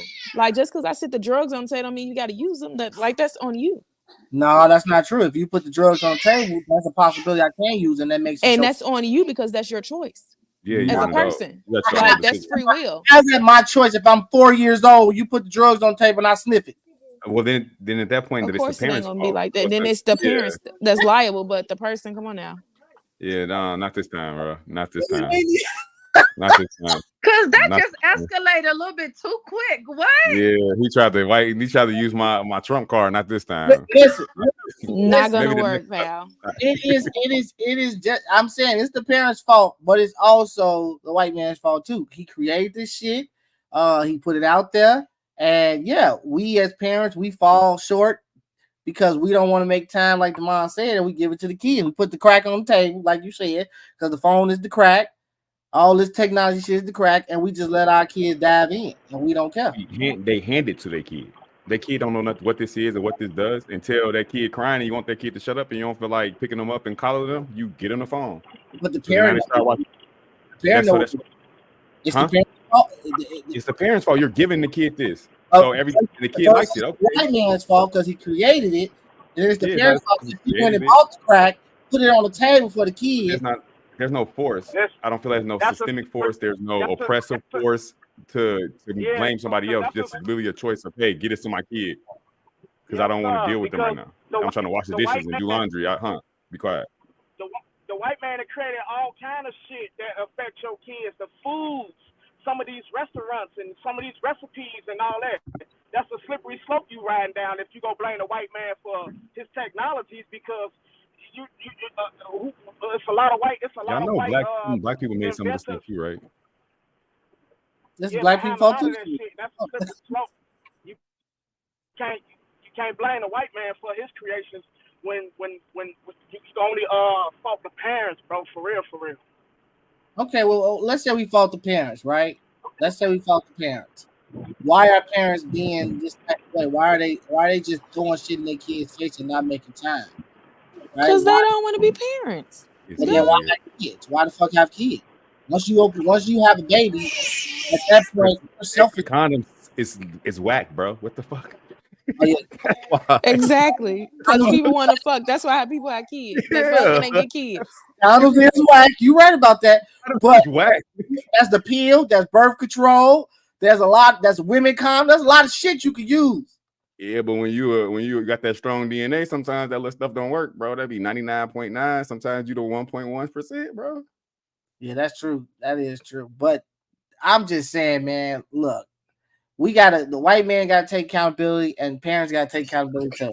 You can't put it on the white man. It is the white man's fault. He No, created it's this not. shit. He's trolling. I'm for real. It's the white man's fault for real.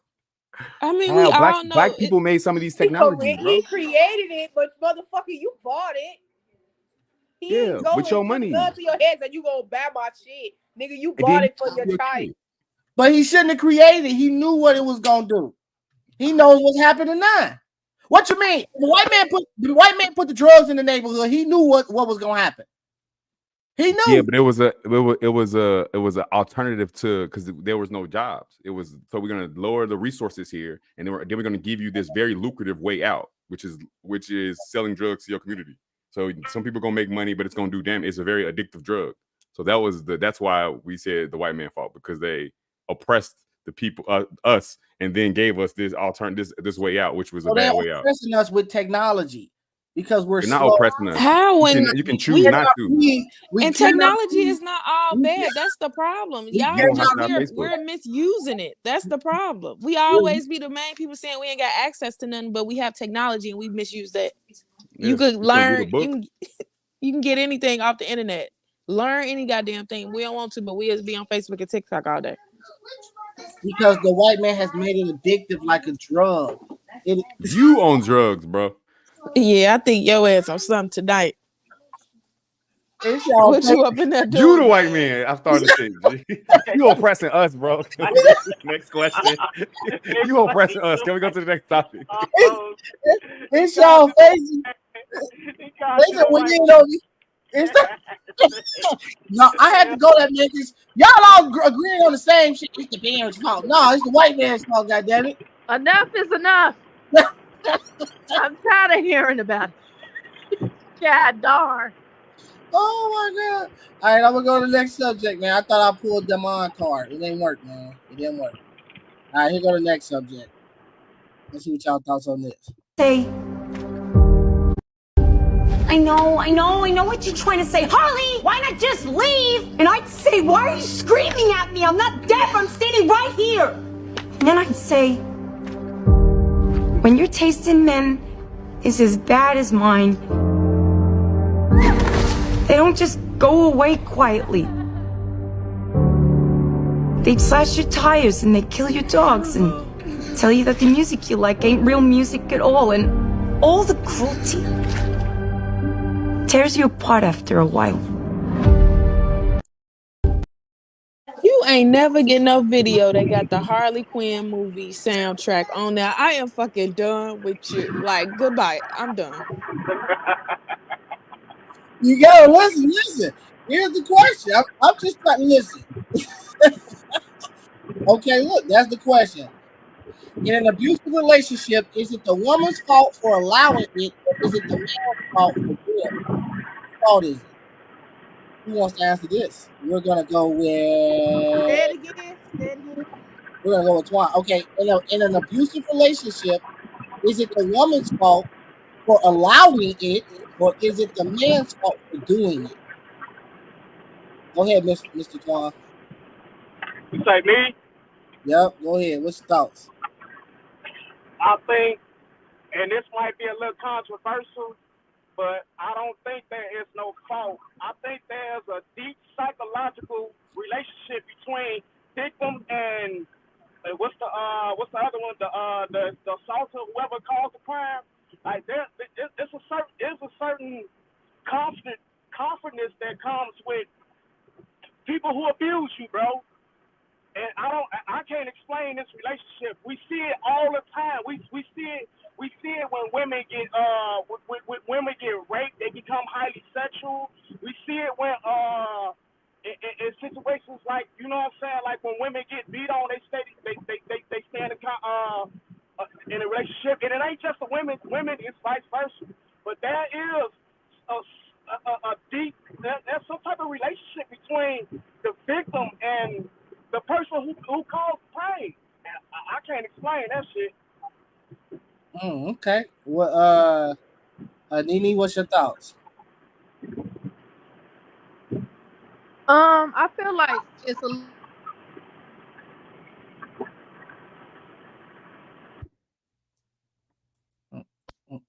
Okay, Nene went out. Go ahead. Oh shit. Nope.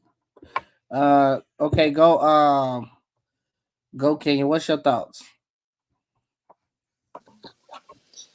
I would just say it's the woman's fault for allowing it, because most abusive men, they just abusive. Like, I feel like it's just men out here that's abusive. Like, regardless of who they deal with, they would just like to hit on women. But I feel like it's more so the woman that see the signs and continues to be around. Not saying that he's not wrong, because the man, any man that put his hands on a woman is always wrong. But I feel like in those prolonged situations where a woman is getting her ass beat for years, I feel like it's the woman's fault. Quita, what's your? Well, we're gonna go back to Nene. Let's see if she before you answer, Quita. What's your thoughts? Nene? I agree with Kenya. Like, that was Kenya that was talking. My phone acting stupid. Okay. I agree with her. After so long, it becomes a woman's fault. You know what I'm saying? Because you allow certain things to happen. A man is only gonna do what you allow. You know when to walk away. You know what I'm saying? And it comes it comes with trauma. So if you tired of getting your ass beat for whatever reason, whether it's verbal or physical, mental, emotional, whatever, then leave. Then just leave. But those men who I feel like are abusive people, they lack something. Whether it's within their childhood, something. They lack something. And for one reason, I always say they lack love. Okay. I feel like a lot of men, just to piggy off what she said, I feel like a lot of men that end up being abusive, like to women, they most likely hate their mama. Like, they got some type of trauma with their mama, and every time a woman do something to them, it like flashback to like, oh, I fucking hate my mama, so I'm finna beat this bitch up. Or they just From don't what I know. see. They didn't have somebody to teach them how to handle their emotions in a proper way. They didn't get that hug from their daddy when they were 16. I feel like that's really like, but like really, I feel like it's. I mean, in some cases it is. They might have the hatred towards females because of their mother, but sometimes it's just also when they get angry, that's how they display anger. They want to fight, or they frustrated. They want to fight, and they do that to handle. They handle women like. I think the dudes that only tough with females is more of a hate their mama thing, and then but some dudes just you make them mad, they want to fight you. They'll shoot you. They woman, they friend, they don't care. Twan, you were saying something? I think Twan froze. Go ahead, Tiffany. Screenshot him. Tiffany went out too. What's wrong with y'all? I know she did. Go ahead, Tiffany. I'm still here. I agree with Nene and Kenya, because my experience, all the men that I dealt with that I once allowed to abuse me, they all had like childhood trauma, like either their daddy was or like their mama was crackheads. So they didn't receive that love from their mom, so they ass was just fucked up in the hood. Okay. Go ahead, Twan. Oh, your phone going in and out. You might be getting service. Go ahead, Quita. We're gonna come back to Twan.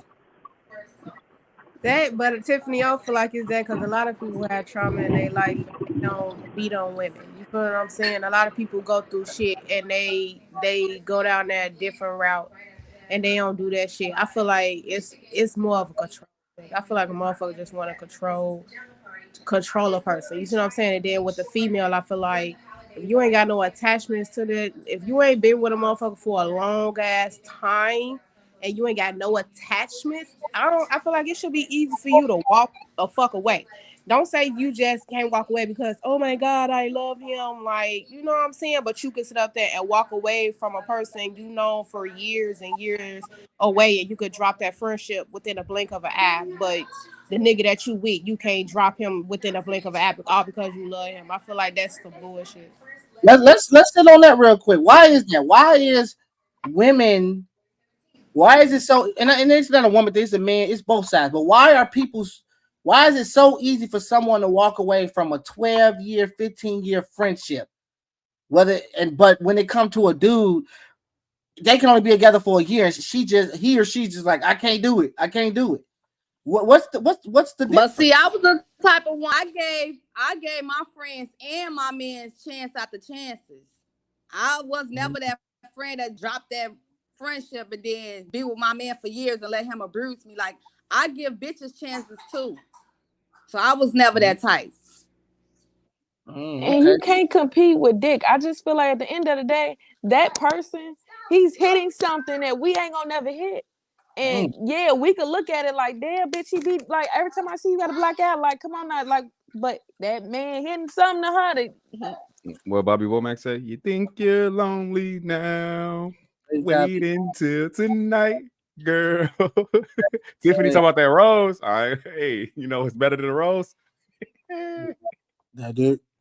All right, so what about say like because you got a child, so it's like you around this motherfucker talking about some I ain't got nobody, he in my corner, like that. But what about your motherfucking kids?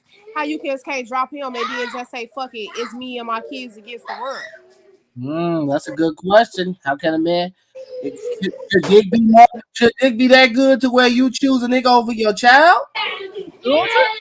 Some people don't like to be alone, bro.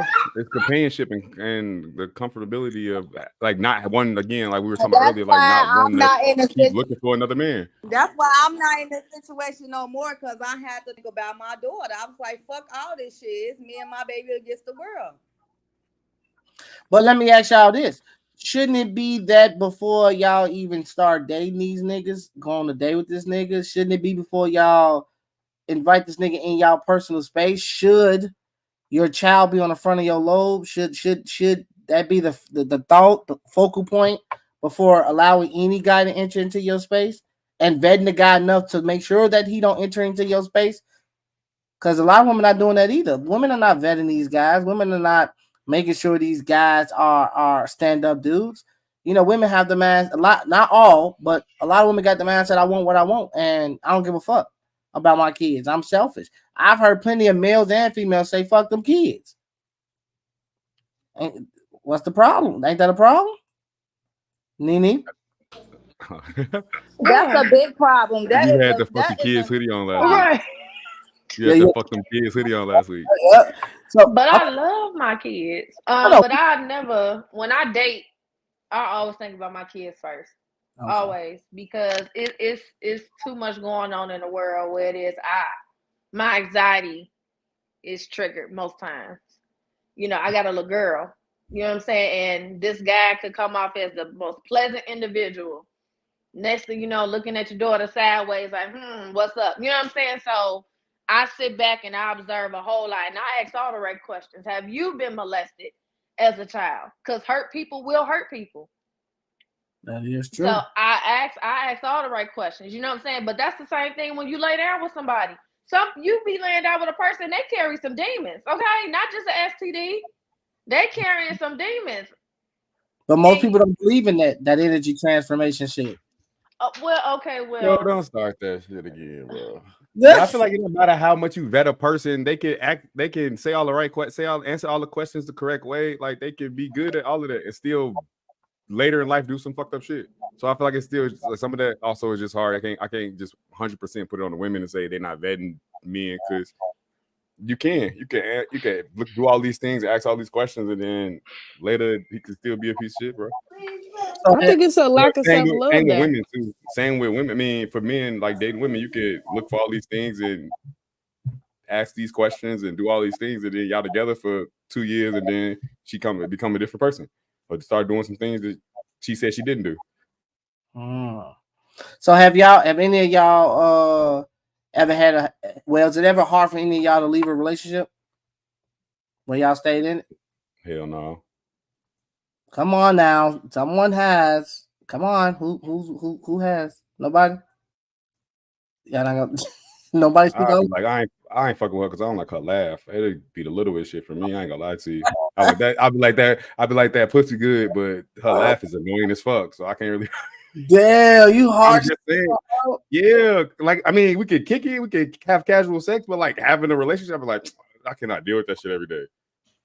Well, I'm gonna say. I mean, it's rather get it out the way before you start having once you start being with somebody and having feelings for them, then it become the longer you're with them, the harder it is to leave. So if you see stuff that you don't like, not that petty, of course, but like if you start seeing stuff you like, you should end it at that point before you start falling in love and all that. If you see that you can't see this person as you building something with them, or they have traits that you don't like, why would you continue?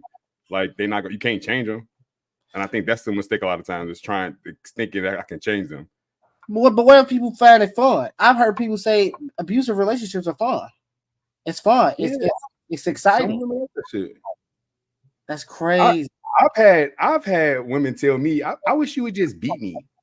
What? Like I told you last episode, like I ain't finna argue with you about shit. Like I'm not gonna argue, go back and forth and just be yelling and screaming and all that shit. I don't do all of that.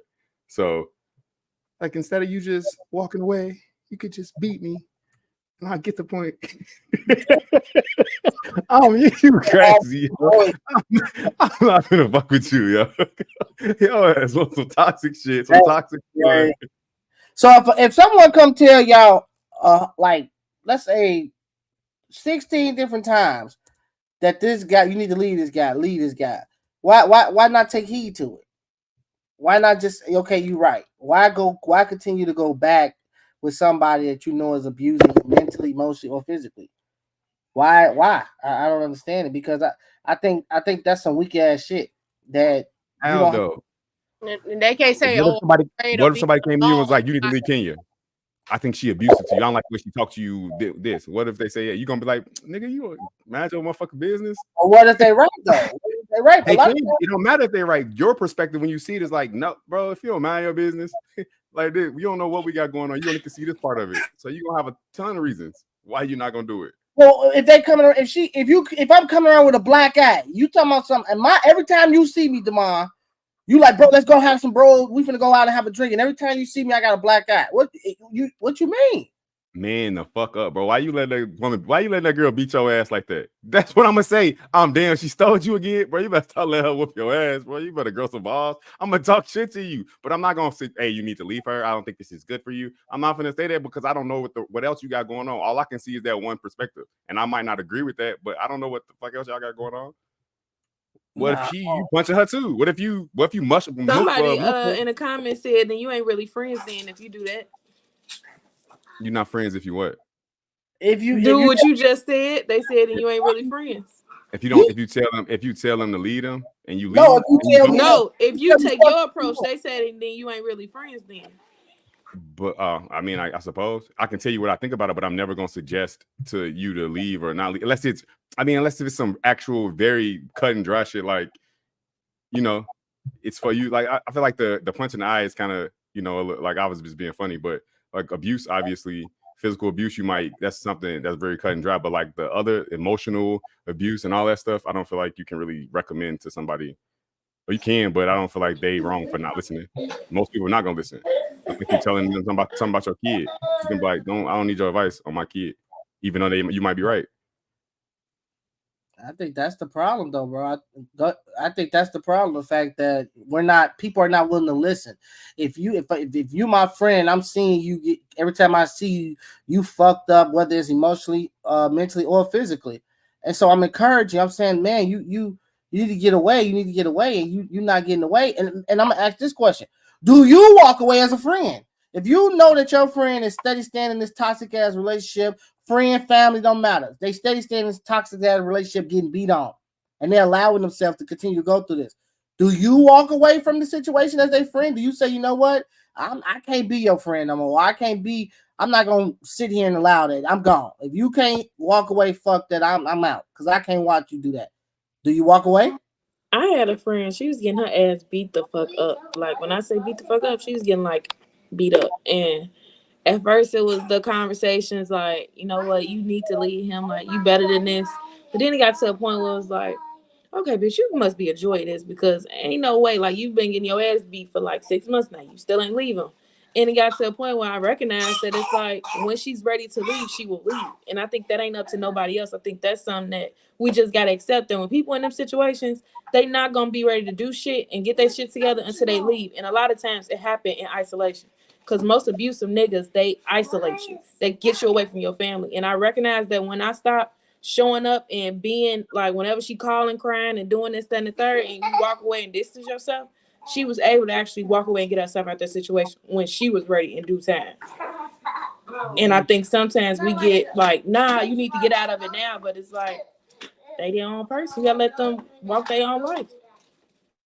Any more thoughts on it, Nene? What's your thoughts? I had a friend like that too.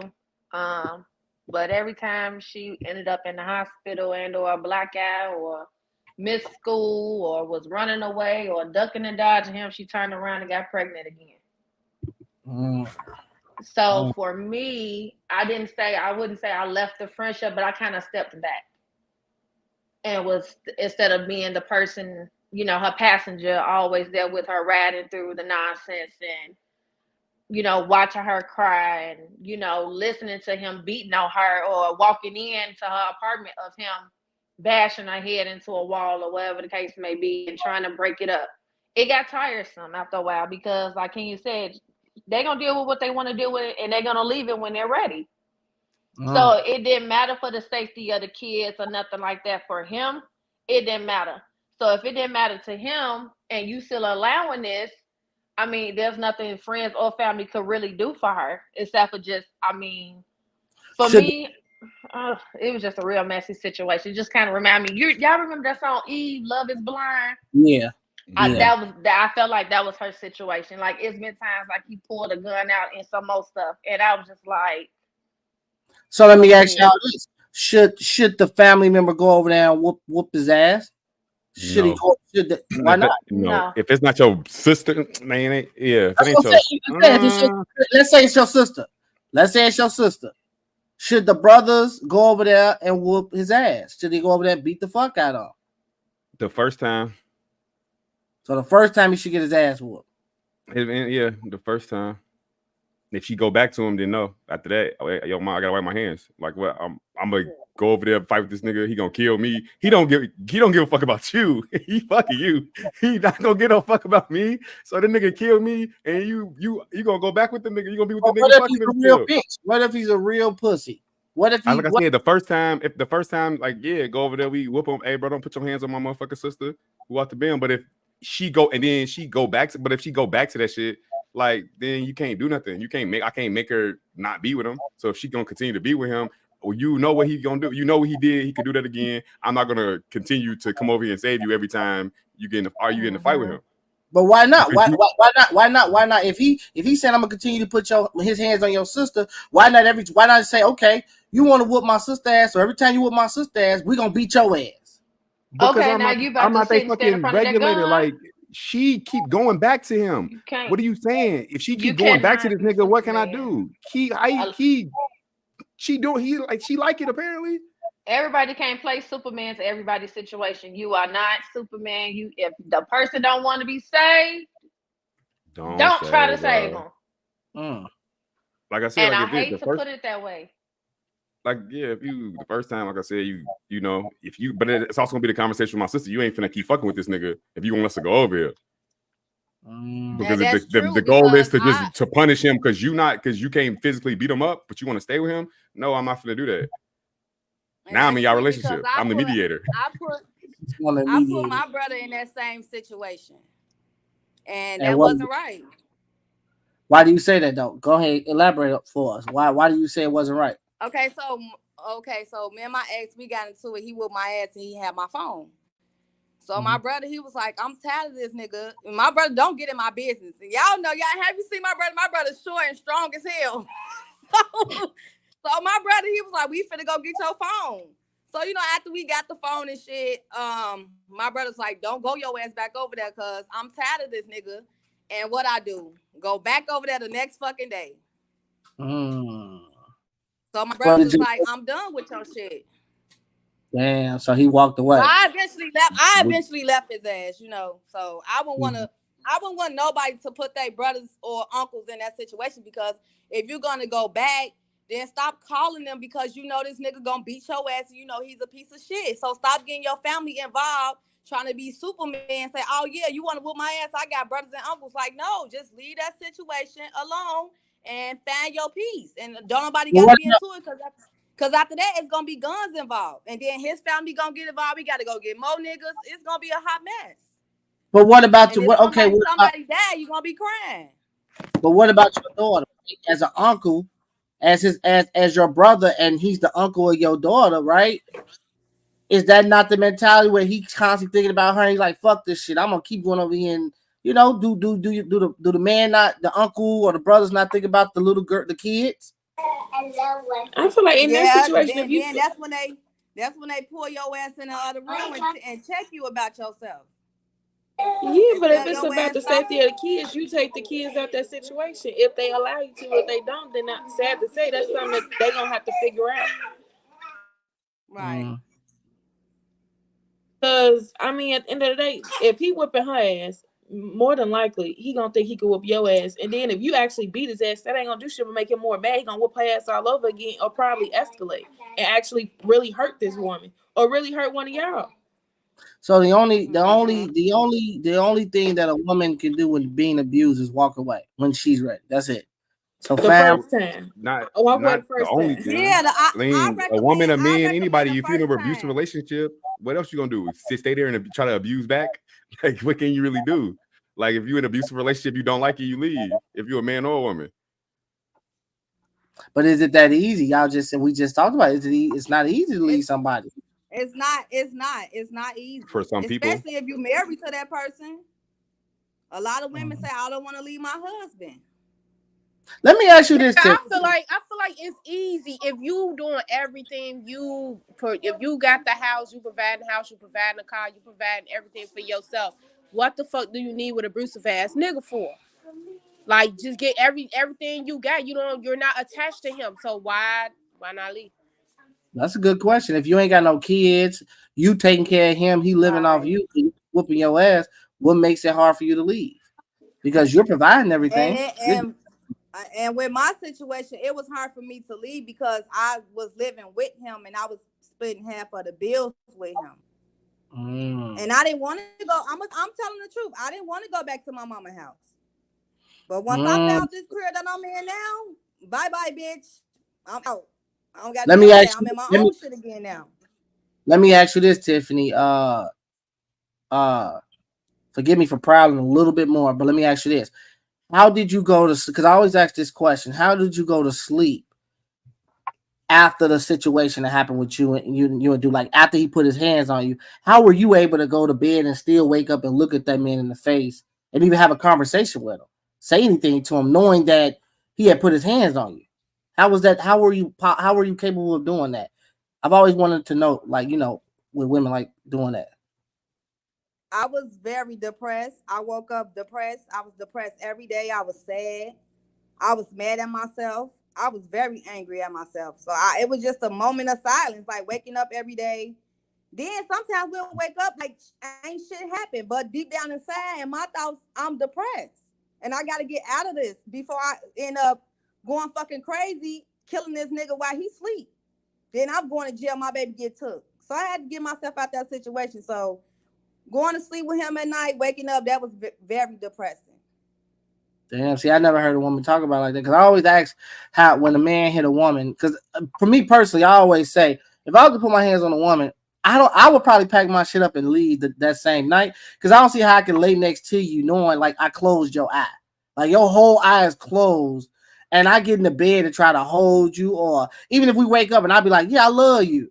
And it's like, for me, it'll be like, I don't know. I would feel weird. Like, I don't even know how we're going to be able to conversate after that. Like, you know how long take your eye to heal to get back to normal? And it's like, Jamal, why you left? You're like, damn, I thought you could fight. Yeah,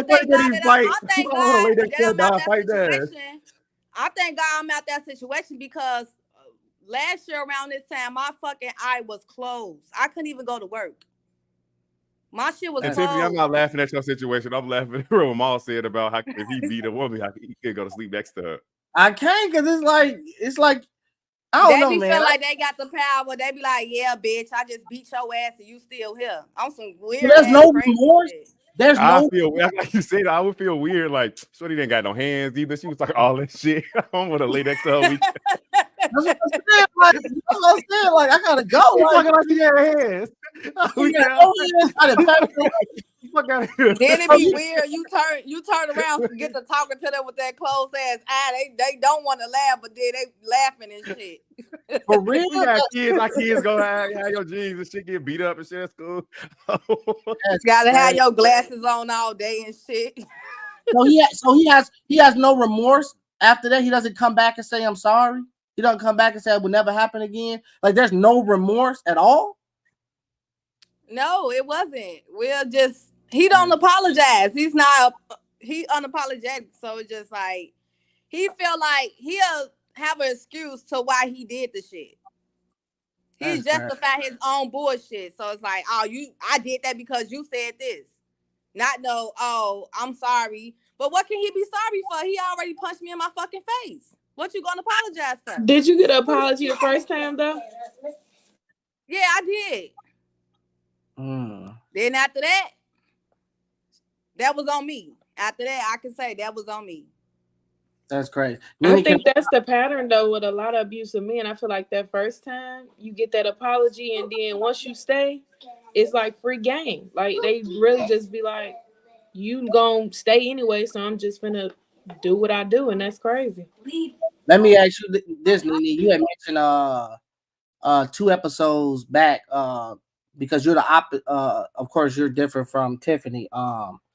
But you had mentioned like you square up, you fight. Man, did she go? I think she went off. I don't know when she come. I want to ask her that. Go ahead, read the chats, Kenya. Anyway, had to unmute. They was just saying that you can't help a motherfucker that don't want to be helped walk away, that you just should walk away, and that they agree that you can't get in between people's business. It'd be hard to watch a true friend continuously hurt themselves or be hurt without at least speaking up or attempting to make change or help them change. But they do agree that you can't help somebody that don't want to be helped. And they said they sorry that Tiffany had to go through that. Now back to the question, Nene. Let me ask you a question. 2 episodes ago, you had mentioned something a little similar, but you mentioned in the sense that you got them hands, right? You bucking back. So even with you fighting back, was it still right after that you fighting back? You got me fucked up type shit, right?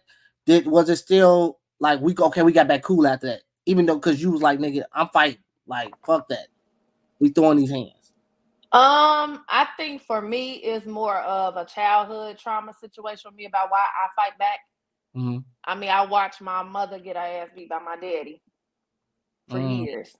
So for me, I always felt like she never fought back, like not even attempted to even try. Mm-hmm. It was always she'll find herself in a corner doing one of those and just allow him to do whatever he wanted. Whether it was picking up a bat, hitting her in the face, fire extinguisher, busting her head, picking up a gun, knocking her, whatever it was. So for me, I just don't tolerate, and I don't think I can tolerate like the shoving, the pushing. Like I don't even like play fighting because I feel like it can get misconstrued, or I feel like men are just really strong and that motherfucker push you too damn hard. Now you like, now wait a minute, Right. you done took the wind up out my ass, Right. and I'm trying to figure out what the fuck done just happened. So for me, I just kind of feel like that one time where it is I did have to fight back, I was just like, all right, it's either going to be me or you. And I think for me, instantly, that inner child was like, okay, I done seen how this goes. You do it one time, you get away with it. You think it's cool, and then it's going to be a consistent cycle. Let me go ahead and break those little cycles real quick up out your ass. And I mean, instantly, I go from it's either, fight or flight. Okay. Damn, that's I don't know, man. I ain't got the courage or the balls to put my hands on a woman, man. I just don't. I think if you have to put your hands on a woman, then you definitely are a coward. You weak. I don't give a fuck how much a woman piss you off or what she say. You have to have the ability and the strength to walk away. I've been in those situations where a woman has pissed me off to the extreme, but still in all, I'm walking away. I'm out. I'm a dude that'll go jump in the car. I'm dipping. Yeah, I feel like there was been times in the restaurant I felt like I was gonna punch her ass in that fucking shit. Then I'm like, yeah, that's how I know I'm done. Like I knew in that situation, like yeah, I thought of that. Like I just want to punch her ass. Then I was like, all right, I don't need to be with her. Yeah, because it's just like, but I understand guys, man. I just don't get it with guys like this weak assness that they have within them to abuse dudes. I mean, to abuse women. I just don't get it. At the end of the day, it's like you really got to be one weak ass dude, man, to be doing that.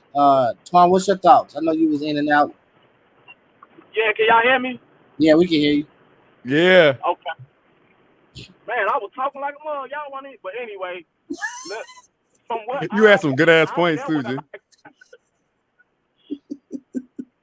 I dealt with a lot of guys that abuse their girls, and what I noticed, a lot of these guys are insecure. Like for real. It's not that they hate their mother like Kenya said.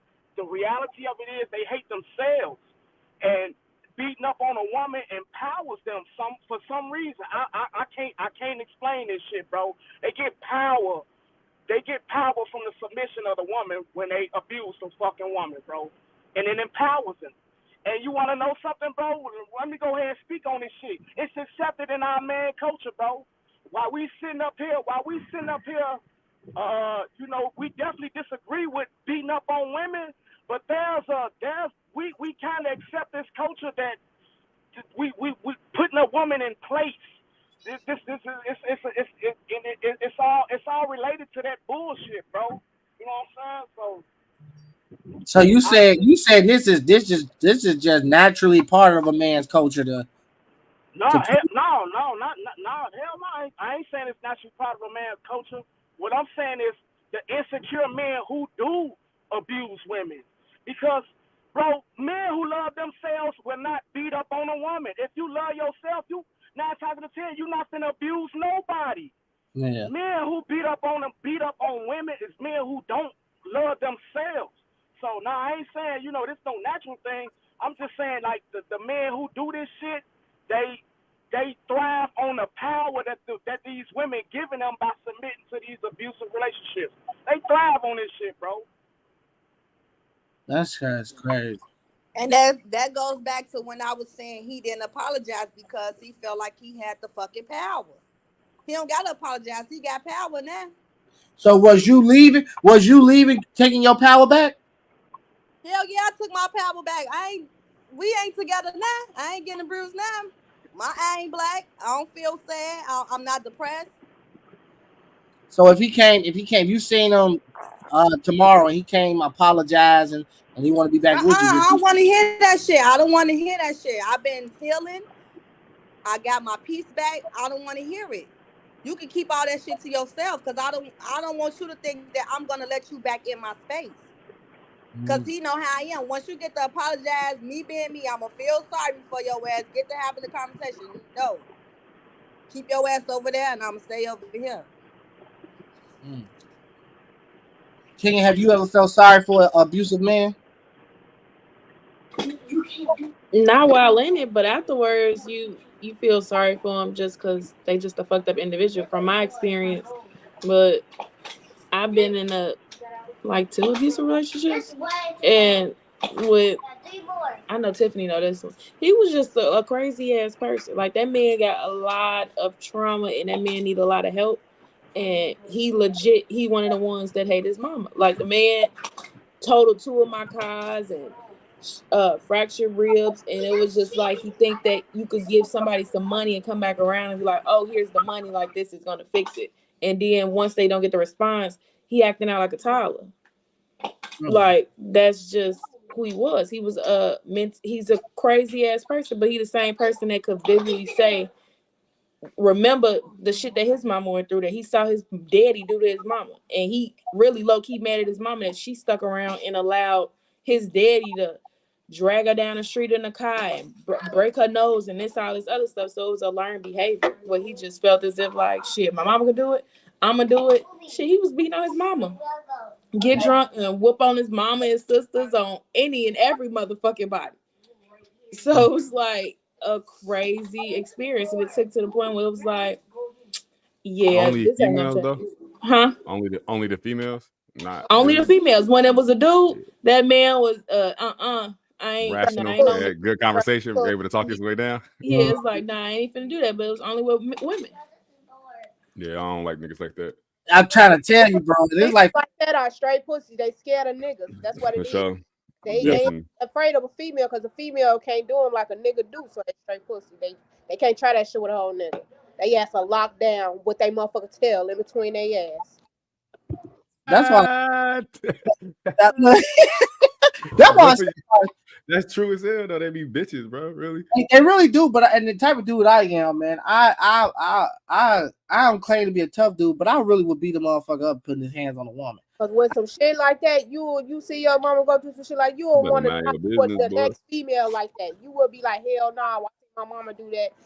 Go through that shit. I ain't finna do my females like that. You know what I'm saying? Like straight pussy. Yeah, that's crazy. It's crazy because even after me stop dealing with his ass, he ended up he do that to every woman he been with, and he still ain't stopped. And it's like he ain't never gonna stop. And on top of that, he got a lot of sisters. So I don't think he got no brothers to knock us out. He got a lot of sisters that he do that shit too. Yeah, that's. If I see I ain't gonna even lie. If I see my brother, if I walked in and see my brother putting his hands on a woman, I'm gonna give his ass. I'm gonna try to give his ass a pumpkin head. He got to have a pumpkin head because it's like at the end of the day, that's some coward pussy ass shit. You putting your hands on a woman. So, but I do agree with Demond. You do got to be careful. Nene, all y'all said that you do got to be careful because I got kids. And so I don't want to risk my life trying to save, a female or one of my family member females, if they're over there getting abused. I don't want to risk my life because at the same time, though we call a dude a pussy, that day he might not be a pussy that day. He might get the gun and want to shoot that bitch, right? And then that could be your last. Still pussy. Well, he's still a pussy, but you gonna be in the grave still calling him a pussy. I ain't trying to be in the grave, man. I'm trying to still be here for my kids. So I agree. At the end of the day, I think it is women's fault for allowing it for a long period of time. Not it's your fault right off the bat, but if a guy put his hands on you the first time, you have to walk away. Fuck love. You can't believe or fall into this mindset of he loved me. Love is not abusive. Love is not someone beating on you and coming back to say you sorry. That's not it. So I encourage any woman that that's in those situations, man, get out of it as soon as possible, as fast as possible, because it ain't worth it. You said real quick when you said love don't supposed to hurt this, that, and the third, but are we really taught that like in the culture? Like, do our culture really say like love don't supposed to hurt? Because it seemed like we supposed to go through some shit for us to really feel love. If you look at like all the movies that we watch, all our family and shit, it seems like everybody got to go through shit before they actually be in love. That is true. A lot of movies I've seen, it's like they got to go through, and not just physically, but even mentally and emotionally. They got to go through abuse, and in their head, they're like, yeah, he loved me because he treat me like this. He treat me like shit, like that. I know he loved me, which is weird as fuck. Cause I don't know, shit. I ain't never had that mindset. I feel like you gotta go through things, but I don't think there has to be abuse. I don't think you gotta go through getting punched in the face when you make this nigga mad. But like if y'all going through shit like just different agreement, like y'all disagree on certain things, or you looking for this and they looking for that, and y'all trying to like just get to know each other and figure shit out. You go through shit or shit happen, but I don't think it's abuse. It has to be abused, and it should be abused. Yeah, I agree. It don't. It's love. That ain't love. The last question I had. I had one more subject. We went through these motherfuckers quick. Y'all ass was on it tonight. This was more so just guess I want to just see what y'all thoughts are on it. Let's see. Let me play it. Just a picture, right, of a black woman, a black strong man, and his kids. Man, do you? So just looking at that, right, and seeing how our community is today, and how fucked up the household is, and shit just ain't right. Can the black family become whole again, and do we even desire it? What's your thoughts, Demond? I know you said something about earlier how you and your fathers and your father and your brothers, y'all, came together and y'all was in one room together, right? Pretty sure other families, whatever. So, what's your thoughts on that? Do you think families can become whole again?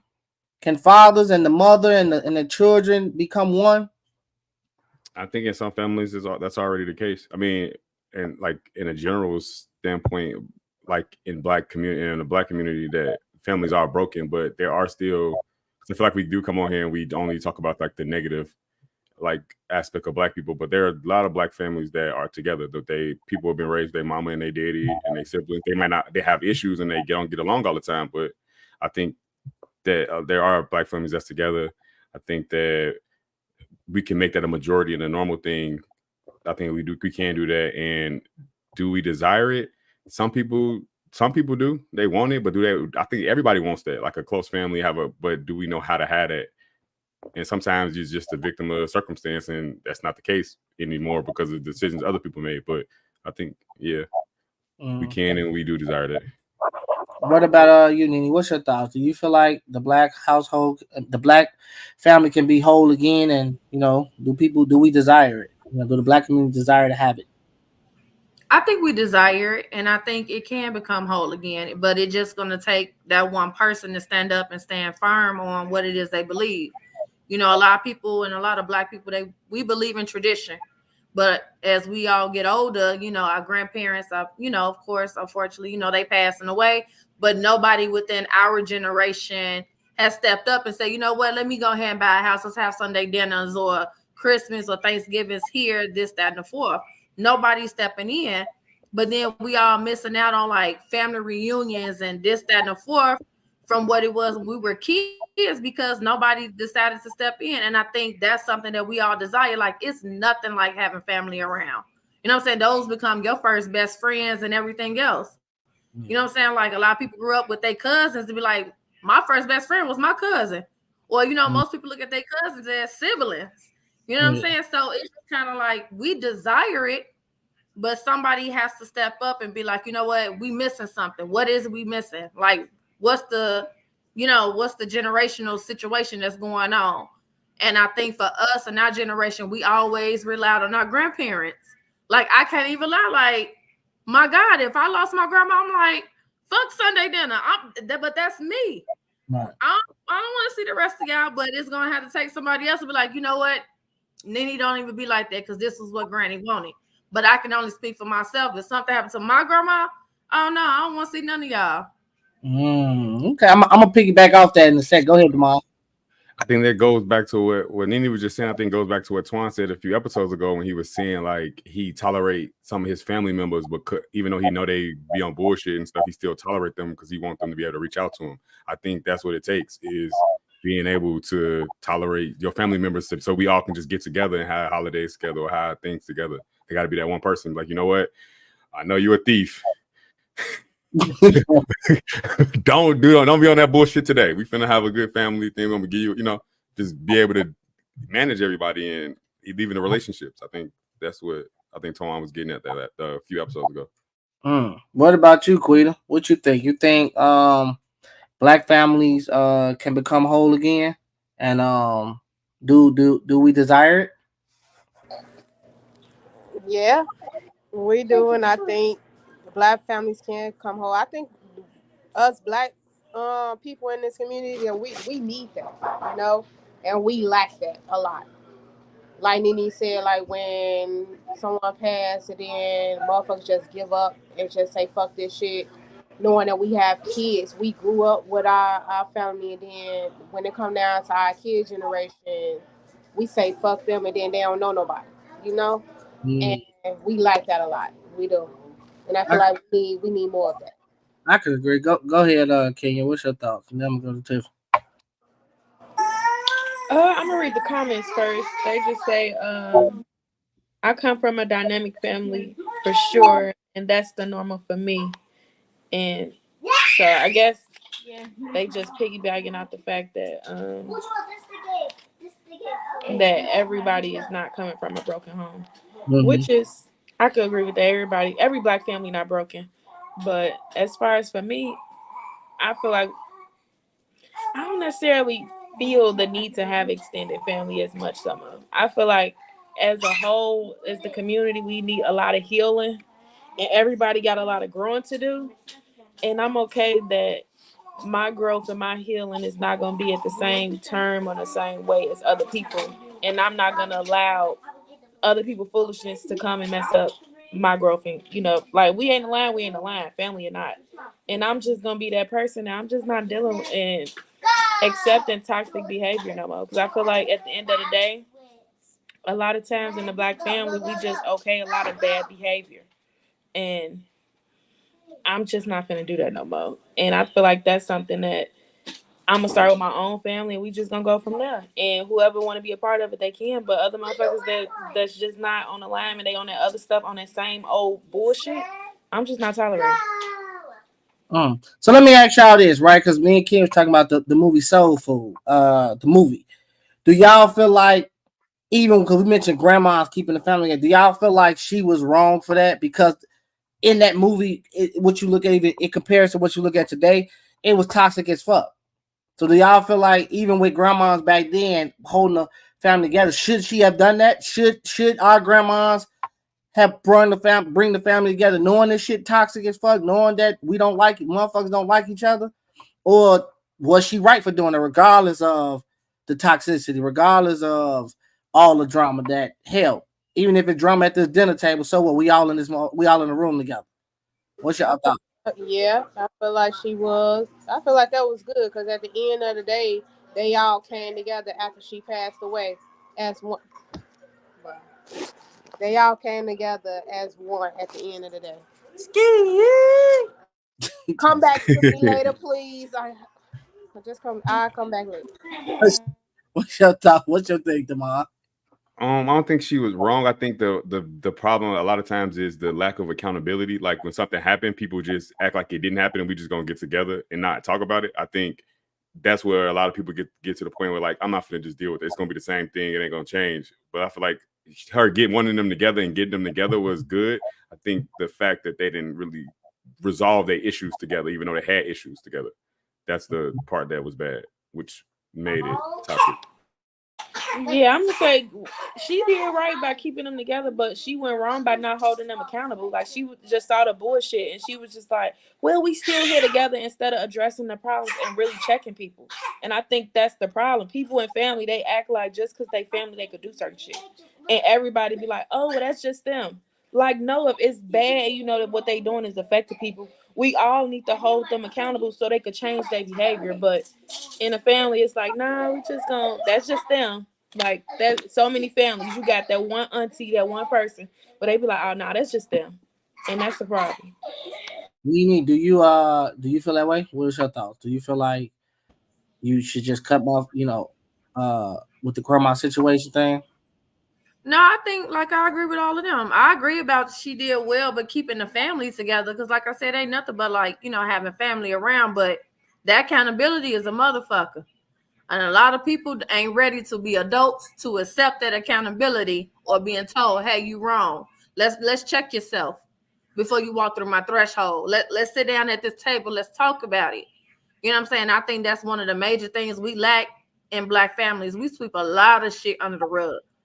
You know what I'm saying? And that's why a lot of people, especially the women, unfortunately for those women who had to go through child molestation, they don't come around a family because uncle done did this or the brother done did that and this, that, and the father. You know what I'm saying? It be really messed up. Yeah. A lot of people hold on to a lot of shit. You know what I'm saying? It be generational bullshit that goes all the way back and it's been swept under the rug. Now you finding out this person done slept with this person and this who you think is your cousin, actually your sister. It's all types of shit when it comes to Black people, but our Black families, But you know, I love soul food. I just didn't like that cousin Faith fuck that girl husband. But see, Kenya said Terry got the one out of the family that got done wrong. She was the one that got done bogus. Yeah, that's the one who cousin Faith fucked her husband. Terry was and her sister took her man. Yeah, And married him. She got all Terry the bogus. no, I can tell about Terry. She got all because at the end of the day, she was they about her, you know, having the money in the family, and they always came to her. You feel what I'm saying? And they was like, I need you to do this, I need you to do that, you gonna do this, you gonna do that, and shit like that. And it's like she got tired, and they was like, okay, she like, okay, I'm tired of doing it. You feel what I'm saying? And then that's what it was for her, and that's what I ain't like about that. Yeah, but ain't that like the crab in the bucket type of mentality? Because it was like Terry made it out, right? She's the successful one. She's the one that got it all, right? But the family treats her.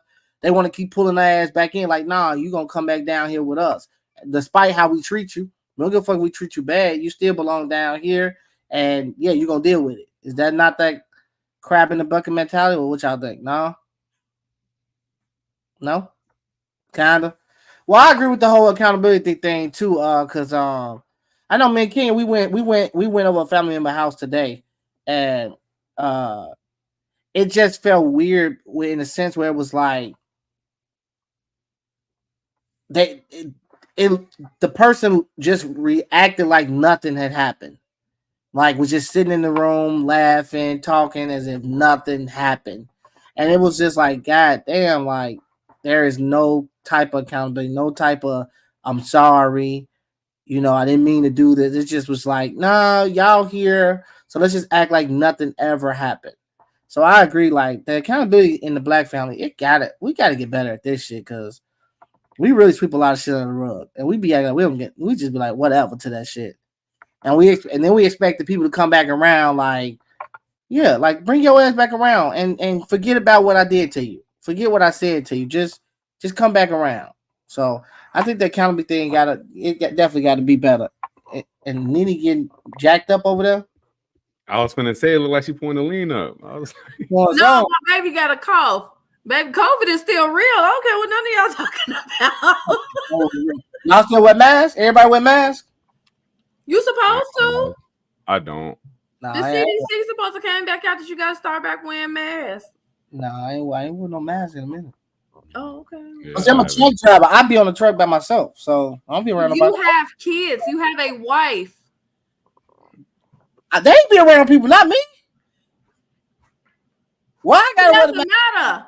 They supposed to wear the mask. Everybody wear a mask unless You y'all be want going all out of town and stuff. We just be in the same place. You be all around. Yeah, in my truck with me outside gas station, truck right. stop. Give myself a cold, right? I'm breathing my own air in the truck. I ain't wearing no mask. I don't want to do that shit no more. But I have realized, look, it is a lot of nasty motherfuckers out here, and I see why this COVID shit and why this shit is just out here nasty. I have seen so many people walk in the bathroom, especially men. Niggas are nasty as fuck. And niggas are fucking disgusting, man. I've seen niggas walk in the bathroom, do a number 2, come out, and you know how you looking for a bag of chips? Them motherfuckers then went in there and did this all over the chips before they grab an actual bag. Or they touch the goddamn the door to the drinks, and you looking like you nasty bitch. Like this shit just nasty, man. You ever said something to him? Hell no, man. I ain't got time for that shit, man. You like, damn, you didn't wash your hands, bro. You touching all that shit. I wanted to. I wanted to, but I'm just like, I ain't even finna go there, man. So what I do is I always reach. Kenya tell you, I reach behind. I never, whether I'm going to freezer, get chips, wherever I'm at outside, I always reach behind. I go as far in the back as I can to pull my chips up. The employees didn't wash their hands when they was stocking it, so it don't even matter. And look, I don't put my mouth on chips no more either. The truck drivers that's delivering the food that you talking about is the ones who brought the shit in. I also open the chips and I push them up and I stick my face in the bag so I don't touch the outside of the bag. Or if I got cleaning wipes, I'll wipe the bag down. The outside of the bag before I'm just saying it's nasty. I'm a German folk. It's some nasty motherfuckers out here.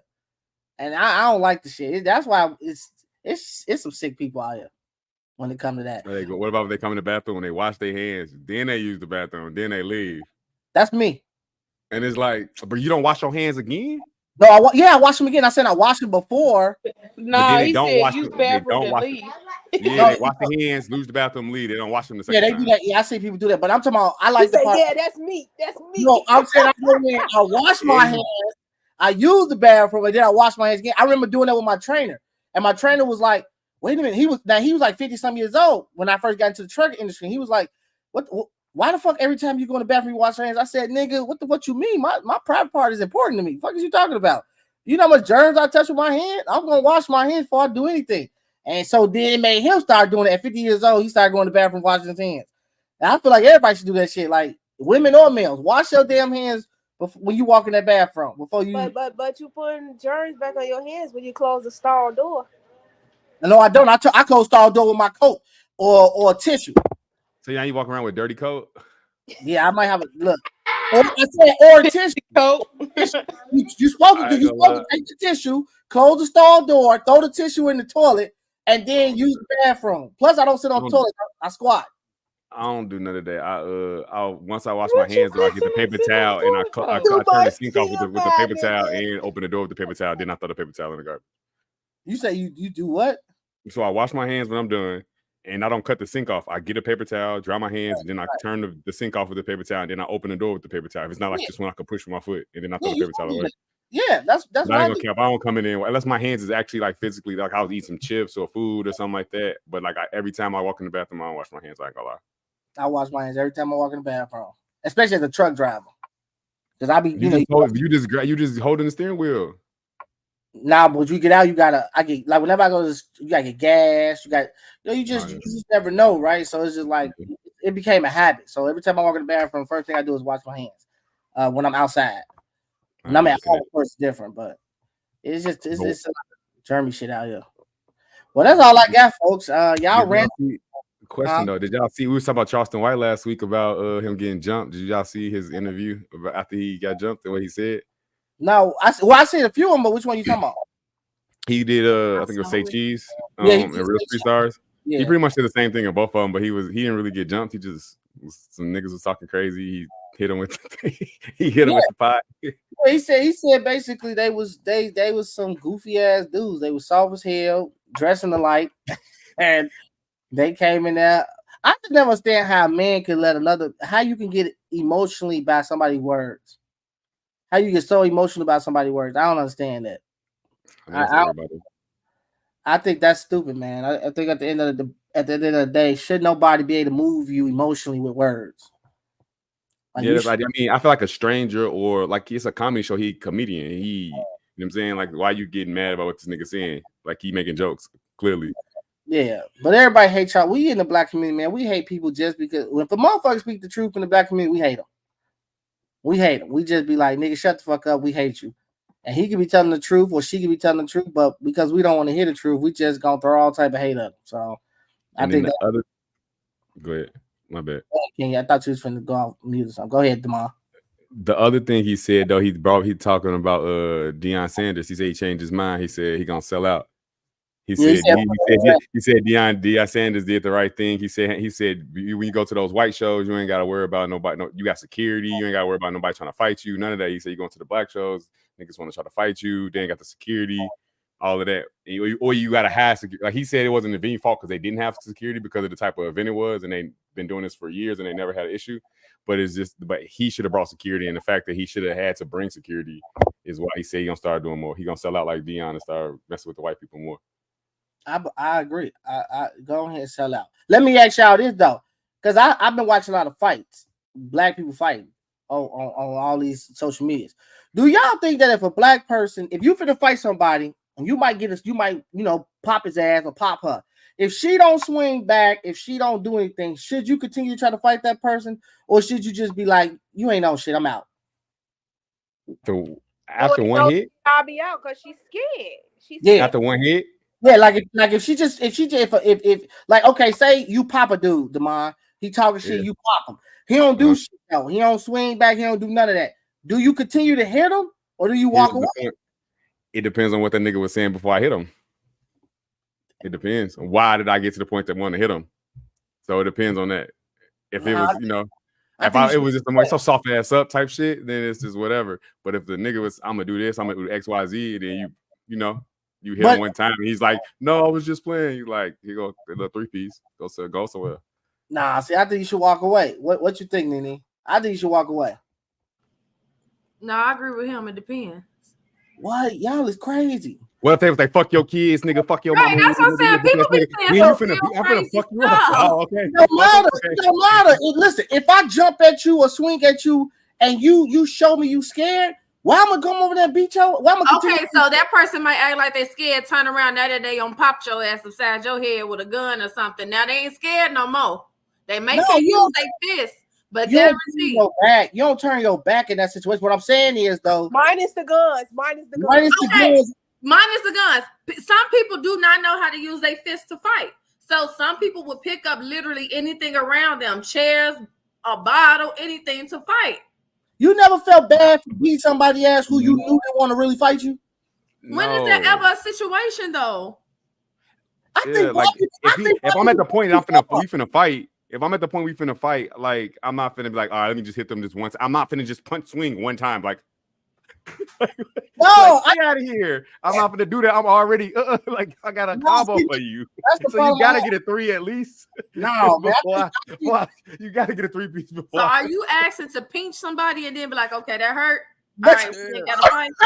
You want to I'm trying to figure this out right now. If you try to bully somebody, you think that bitch, you smack them with some shit. You smack them, you know they ain't gonna do shit. You might just look at them like, yeah. That's what I'm saying. Like you waiting to jump at somebody to see if they gonna flinch. You're like, nah. No, what I'm saying is this. I won't hit you. What I'm saying is this. What I'm saying is you can kind of read the situation and you know if a motherfucker really scared to really go there with you. So for me, it's like I just feel like we black people, I've seen videos where the person is scared to fight, but the black person, whether male or female, will still go in and beat the dog shit out of the person that was scared to fight. And I feel like, why did you have to go to that extreme? So you said you're mentioning bullies. Crazy. No, it's not a bully thing. No, it's not a bully thing. Look, what I'm saying is two people arguing, right? Okay. Let's say you and the girl arguing. Okay. The girl talking shit. She no question. She talking shit. You talking shit, right? You like, look, bitch, come on, square up, right? The bitch act like she finna square up, right? But she don't swing. But you swing, right? Cool, fine. You swing that first time. She don't do shit after you swing and you connect the first time. She literally kind of timid. She kind of like ball up while standing up. Like, hold on, wait a minute, bitch. I felt that. Wait a minute, hold on, right? But then you continue to hit her. Why? She just chose you in that moment after the first time you hit her. Why you gonna body slam or pull her hair? Have you been in a fight where there's somebody you done swung or somebody like, oh my god, that hurt? Did you? No, really I mean all the fights I've had, we were fighting each other. But I'm saying exactly. So you think people just gonna let you hit them and don't get hit back? I've seen people do that. We was taught that as kids. Somebody hit you better hit their ass back. No, I'm saying I've seen where people talk shit and the person did not swing, but you swung. She didn't swing, you swung. And when you swung and you hit her, she got even more scared. Like, she was a bitch, even though she's talking shit, she got even more scared at the point where she didn't want to pick up, like, swing or none of that. But you like, I don't give a fuck, bitch, I'm gonna give your ass another 6 hits. Why give her an extra 6 if after you hit her the first time, she was like, she showed you with her body language, she kind of showed you when she backed up, like, wait a minute, bitch, no, wait a minute. Why keep hitting her? Why they gotta get their anger out because they pissed them off so bad. It's like, bitch, I gotta beat you up, and I'm gonna stop hitting you when I'm not mad no more. See, I think black people go too far. I think sometimes though, I do see people who go too far, but sometimes if you just hit somebody and then they be like, oh, wait a minute, they just want to get they were shocked that you got the first lick, so they want to get their composure so they can then they beat your ass, you're gonna be mad as hell. Like, damn, I should have just kept punching that nigga. But what about that person that ain't want to fight? I ain't seen a dude get body slammed and he didn't want to fight. If I ain't on no bully shit, so like I'm already knowing I'm like taller than a lot of niggas and shit, so I'll never be on no bully shit. But like if I feel like you really not trying to fight me, bro, I'm gonna be, bro, go somewhere before I fuck you up or some shit like that, and just be like, let them go their way. I ain't finna actually punch them, but if I punch them, they gotta get the minimum 3-piece. Damn, you harsh, man. You gotta get the minimum 3-piece. Like, it's coming. I'm not thinking in my mind, I'm just gonna punch you one time, see what you do. Then I'm gonna react. No, nigga, I'm trying to beat your ass. So whenever I come back to rational thought, I'm gonna stop beating your ass. Y'all don't think we go to the extreme with beating people's ass? But some motherfuckers out of shit for the, like, and you know they not fighting back no more. Once you 3-piece them or something, they, you know, after that you already got them. You beat them up a little bit, like, bro, go on the fuck on. Somebody in comment said you lying. Huh? Nigga, that's what I'm saying. Okay, like somebody said you the biggest bully they know. See? That's the nigga a liar. The mom out here bullying people and shit, short people with shit. He the nigga that's getting abused by his woman. You gonna try to put me out there? The mom was getting beat up by his girl. No, I'm just saying though. I remember those two females in Chicago that was fighting at that Halloween party. And I know y'all did y'all see the video where she pushed down the glass and was beating her ass in the glass? Oh, with that rapper girl. That was too extreme. Like, bitch, I think you got jumped. What she said, what she had did though, we don't know. I don't think words. If a man is standing in your face, disrespecting your wife, disrespecting your family, just disrespecting you, and to a certain point, you're gonna. You gonna hit that nigga. Of course, in that situation, I'm gonna defend my family. I'm gonna get it. I'm gonna get down. But what if you hit him and you're like, I'm just playing, bro? Sorry, you still gonna get. No, if he do some shit like that, I'm like, get the fuck up out of it. I'm like, you gone if I beat you. But when it gets to the point of you hitting him, once you get to the point of actually, I'm finna hit this nigga, and you hit him, you gonna stop because he say, oh nah, bro, I was joking, or you gonna get a couple? You still gonna get a couple off? Like, nigga, don't play with me. I'm gonna stop. You gonna punch him one time, be like, he gonna be like, I'm sorry. You gonna be like, all right, then. Get the fuck out. I prove my point. You a bitch. He's a bitch. Get the fuck on. Only if you smack him. Only if you smack him first. Then you prove your point. If you just punch him one time, you really didn't prove your point. Wait, what's the difference between a punch and a slap? You slapping a man is very disrespectful. Yeah, well, you open hand a nigga. You are. That's if I finna smack you, I'm already knowing you not finna hit me. You not finna hit me back. I ain't never open hand on nigga. I'm just finna I'm just trying to completely disrespect you. And niggas smack you in your face, your bitch ass up. What? Damn, man. No. I don't know. I don't know. I ain't never been like I ain't never really beat a nigga down like to the point where I'm like, damn, yeah. But to your point though, I don't agree with like some of that shit. Yeah, motherfucker be nigga really you done beat him up already, motherfucker days. You still picking him up, slamming him, stumping him and shit. That shit crazy. Like, okay, say you knock him out, you give a nigga a one-hitter quitter. Do you think you should go stump him in the head? He knocked out. Yeah, you hit him and you done. I done seen motherfuckers knock a motherfucker unconscious, then go over there and stomp his head. Why? Yeah, that's crazy. Why go to that extreme? I think that's just too much, man. I don't know. That's super disrespectful, and that would make that nigga want to kill you. Yeah, that's like, damn, nigga. Like, for real. It ain't even no fight no more, bro. You won. I'm knocked out. I'm asleep. You still beat my face. Kicking putting your feet on me. Disrespecting me while I'm knocked out. Yeah, you make a nigga want to kill you. Yeah, I think after that, I'm going to have to go get the gun. You stump my motherfucking head in. I'm going to have to shoot you. Big ass punky head. Buck. Like Martin and shit. I don't know. Have y'all lost the fight? Nene, you lost the fight before? I don't know if I did or didn't. What that women know if they lose a fight or not? Let me tell you why I feel like, because I was hemmed down by two men and she got loose from one and she bit me in my face. Does that mean I lost? No. What happened before the hem down? Did you win before the fight? Hem down? I can't even tell you. I blacked out. She got beat up, y'all. Damn, I got beat up before too. I lost it. I mean, getting beat up and losing the fight is different, but I've definitely lost. I've definitely lost. Because you blacked out. What the fuck? You talking about some? You don't know what happened. Did you whoop her ass or not? Some people literally black out. That's exactly why I do. You don't not know fight. if you beat her ass or not. Okay, I almost went to jail, but I can't say if I won or not. Did you remember her face afterward? Do you remember punching her more than she punched you? Oh no, it wasn't no punches involved for her. She tried to hit me with a bat. Oh shit! And that's how I blacked out. You see the extreme of this shit?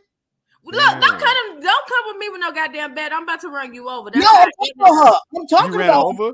I tried to. Oh, so y'all didn't actually fight? Well, we fought, and then after she bit me in my face, that's when, I tried to find her and run over. I think you might have lost that one.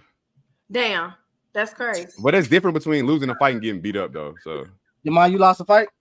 Yeah. You got beat up before? Yeah. Yeah. So I how have. do y'all feel about old boy? I think it's called Hands TV.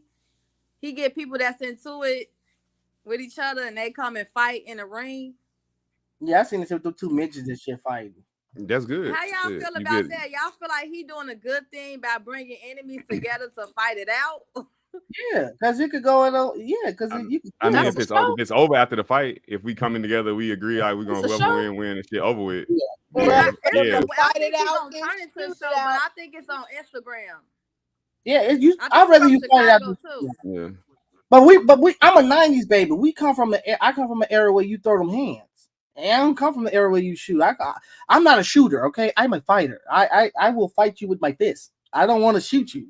So therefore, I like to fight people who like to fight. I don't want to fight nobody who's gonna pull out a gun.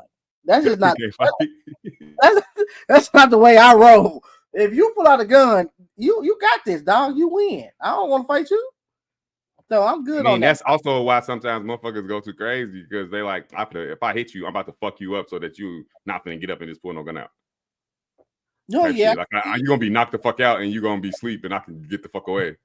Yeah, because I remember me like just punching you and then you be like it's over. And then you go in the car, get your gun, come back and shoot you and shit.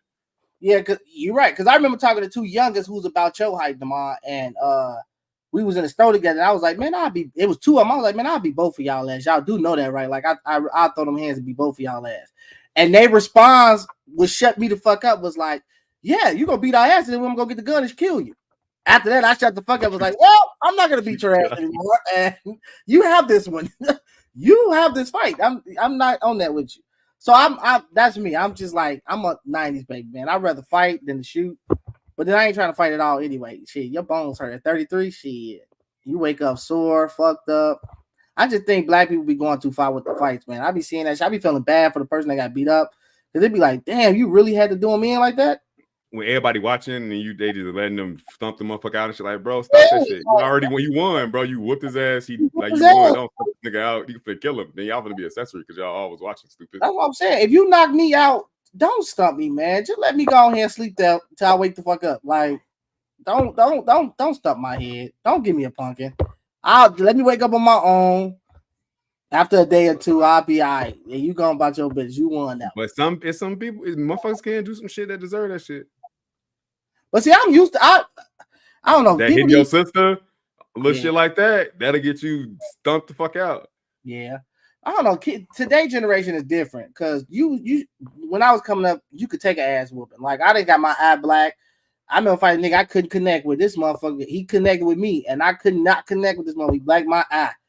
And after that, I did some shit like Nene did. I went like, I'm gonna go I got the brick. Like, nigga, I'm gonna bust your shit. I can't connect with you. I'm gonna hit your shit. Who blacked your eye? Remember James? Remember James Tracy brother? I fought that nigga. I could not connect with him. He blacked my eye. With that fight, we jumped him. What you talking about? That was after the fact. He blacked my eye. Fuck is you talking? Oh no, you was there too. No, oh yeah, that was you didn't help me with that shit. He blacked my eye. Fuck is you talking about? You wasn't that good. You wasn't shit. You ain't help shit. Why they do that to me? No, we were young. Debo choke me in Smokey backyard. No, we were young, bro. We were super young. I was in teen, grammar school and shit. So it was like one of those type of fights. He was like in high school. So, it was one of them type of things, but that's what it was. I lost fights in like high school. Not high school, grammar school. Like I might have lost 1 or 2 fights. But other than that, nah, I ain't really getting to no fights. Nene looked like she beat people's ass. Kenya looked like she stabbed people. To your point though about like the generation, also all of those fights you talking about, you have to be there to see that shit. Now you on the motherfucker put you on the internet, the whole school seeing you motherfucker beating you up and shit. That's gonna change the dynamic of it. You know what I'm saying? Like I feel like if you in a viral video, motherfucker beating your ass, you gonna want to do something more extreme to like prove your point. Yeah, because I prefer the old times where there wasn't no cameras and you just got your ass whooped. And you just that was cool. Like only people that was dead knew you got your ass whooped. Nah, it's kind of embarrassing. The whole world know like, yeah, that's the nigga that got that pumpkin head. Yeah. That's embarrassing. So that'll make a motherfucker want to be like, I'm gonna go ahead and kill your ass. Allegedly. Yeah. But that's all I got, man. I ain't got no more subjects. Y'all ran through the subjects like it wasn't shit. Any plans for New Year's? Anybody got any plans before we get off here? Any plans for New Year's? I'm being with these kids. I do it every New Year's. What I'm about having a party in DJing. Oh, okay. Nene, any I plans? never had it. I'm the same way. So, Oh, okay. No new. What y'all call them? New Year's resolutions or whatever fuck y'all call that shit. Is this the last pod before the new year? Yes, it is. This will be the last one. Because I figured y'all, it's Christmas. Y'all ass wanna Well, you know, Christmas, we can be on here with Christmas Eve, be with our I'm little gonna be fight DJing. eggnog and shit. y'all want to be on here on Christmas? I figured y'all ass want to be with your family. Christmas Eve. Christmas Eve. Yeah, Christmas Eve. What's Christmas Eve? Is that a Sunday? That's a Yeah, Sunday. Christmas Eve is Sunday, then New Year's Eve the next Sunday. Y'all want to come on here on Christmas Eve? I don't know. yeah. Right. I don't. I would be down to do that, but I actually don't know. Someone in the comments said, "Can they be on one in the first podcast 2024?" Tell them, yeah, hell yeah, you can come on. I want you on. We gonna chop it up. But no, I'm gonna start fresh in January. I think the first weekend after New Year's of January is when I'm gonna come set everything up, because I want to reevaluate the panel as far as what more I could do better with all of us on here. I'll try to figure out how to get more ads, get more promotions, to get us more out, get the panel out there more, and grow it even bigger. So it'll be more so that what I'll be trying to figure out, and that way when we come back next year, it's gonna be popping, it's gonna be newer, fresher, and a lot of more subjects. Yeah, man, and hopefully a lot of more views, a lot of more just a lot of more everything. So that's the plan. So I'm gonna start probably fresh the first week of that first Sunday after New Year's, whatever that Sunday is. January 6th. Yeah, so January 6th, that would be the first episode of 2024. We're gonna get it in, we're gonna have fun, talk about all y'all drunk nights and me running people over with cars. I did not run off. It was allegedly. Allegedly, yes. How you allegedly yourself? I allegedly tried to run. Okay, because y'all won't put me under the bus. You tried to put somebody under the car. Hell no. Let's talk about it right now. Let's talk about right now. Allegedly. Allegedly. Okay. So there's no plan. Y'all ain't getting drunk. Y'all ain't doing nothing for New Year's. Y'all just coming in. No vision boards. I know we plan on making vision boards, and I'm gonna post them put them in the frames and put them on the wall for the whole entire 2024. So that's the plan for me and the kids. We ain't got no baby, so we're gonna do vision boards, and that's it. Drink some coolers and go to bed. So that's what I do. I'm gonna be in a spot. Well, you have fun for us, man. You have fun for me. Hey, I'm gonna have a lot of fun for y'all, and I'm gonna tell y'all about it on the 6th. Definitely, but I am gonna shoot a revised podcast. I'm probably gonna shoot it that Sunday, I think Christmas or whatever Sunday that's coming up, the next Sunday. I'm gonna shoot one, but just basically doing a revise of the panel and the podcast, and kind of go live and talk to everybody, and then I end it with that and get ready for the new year.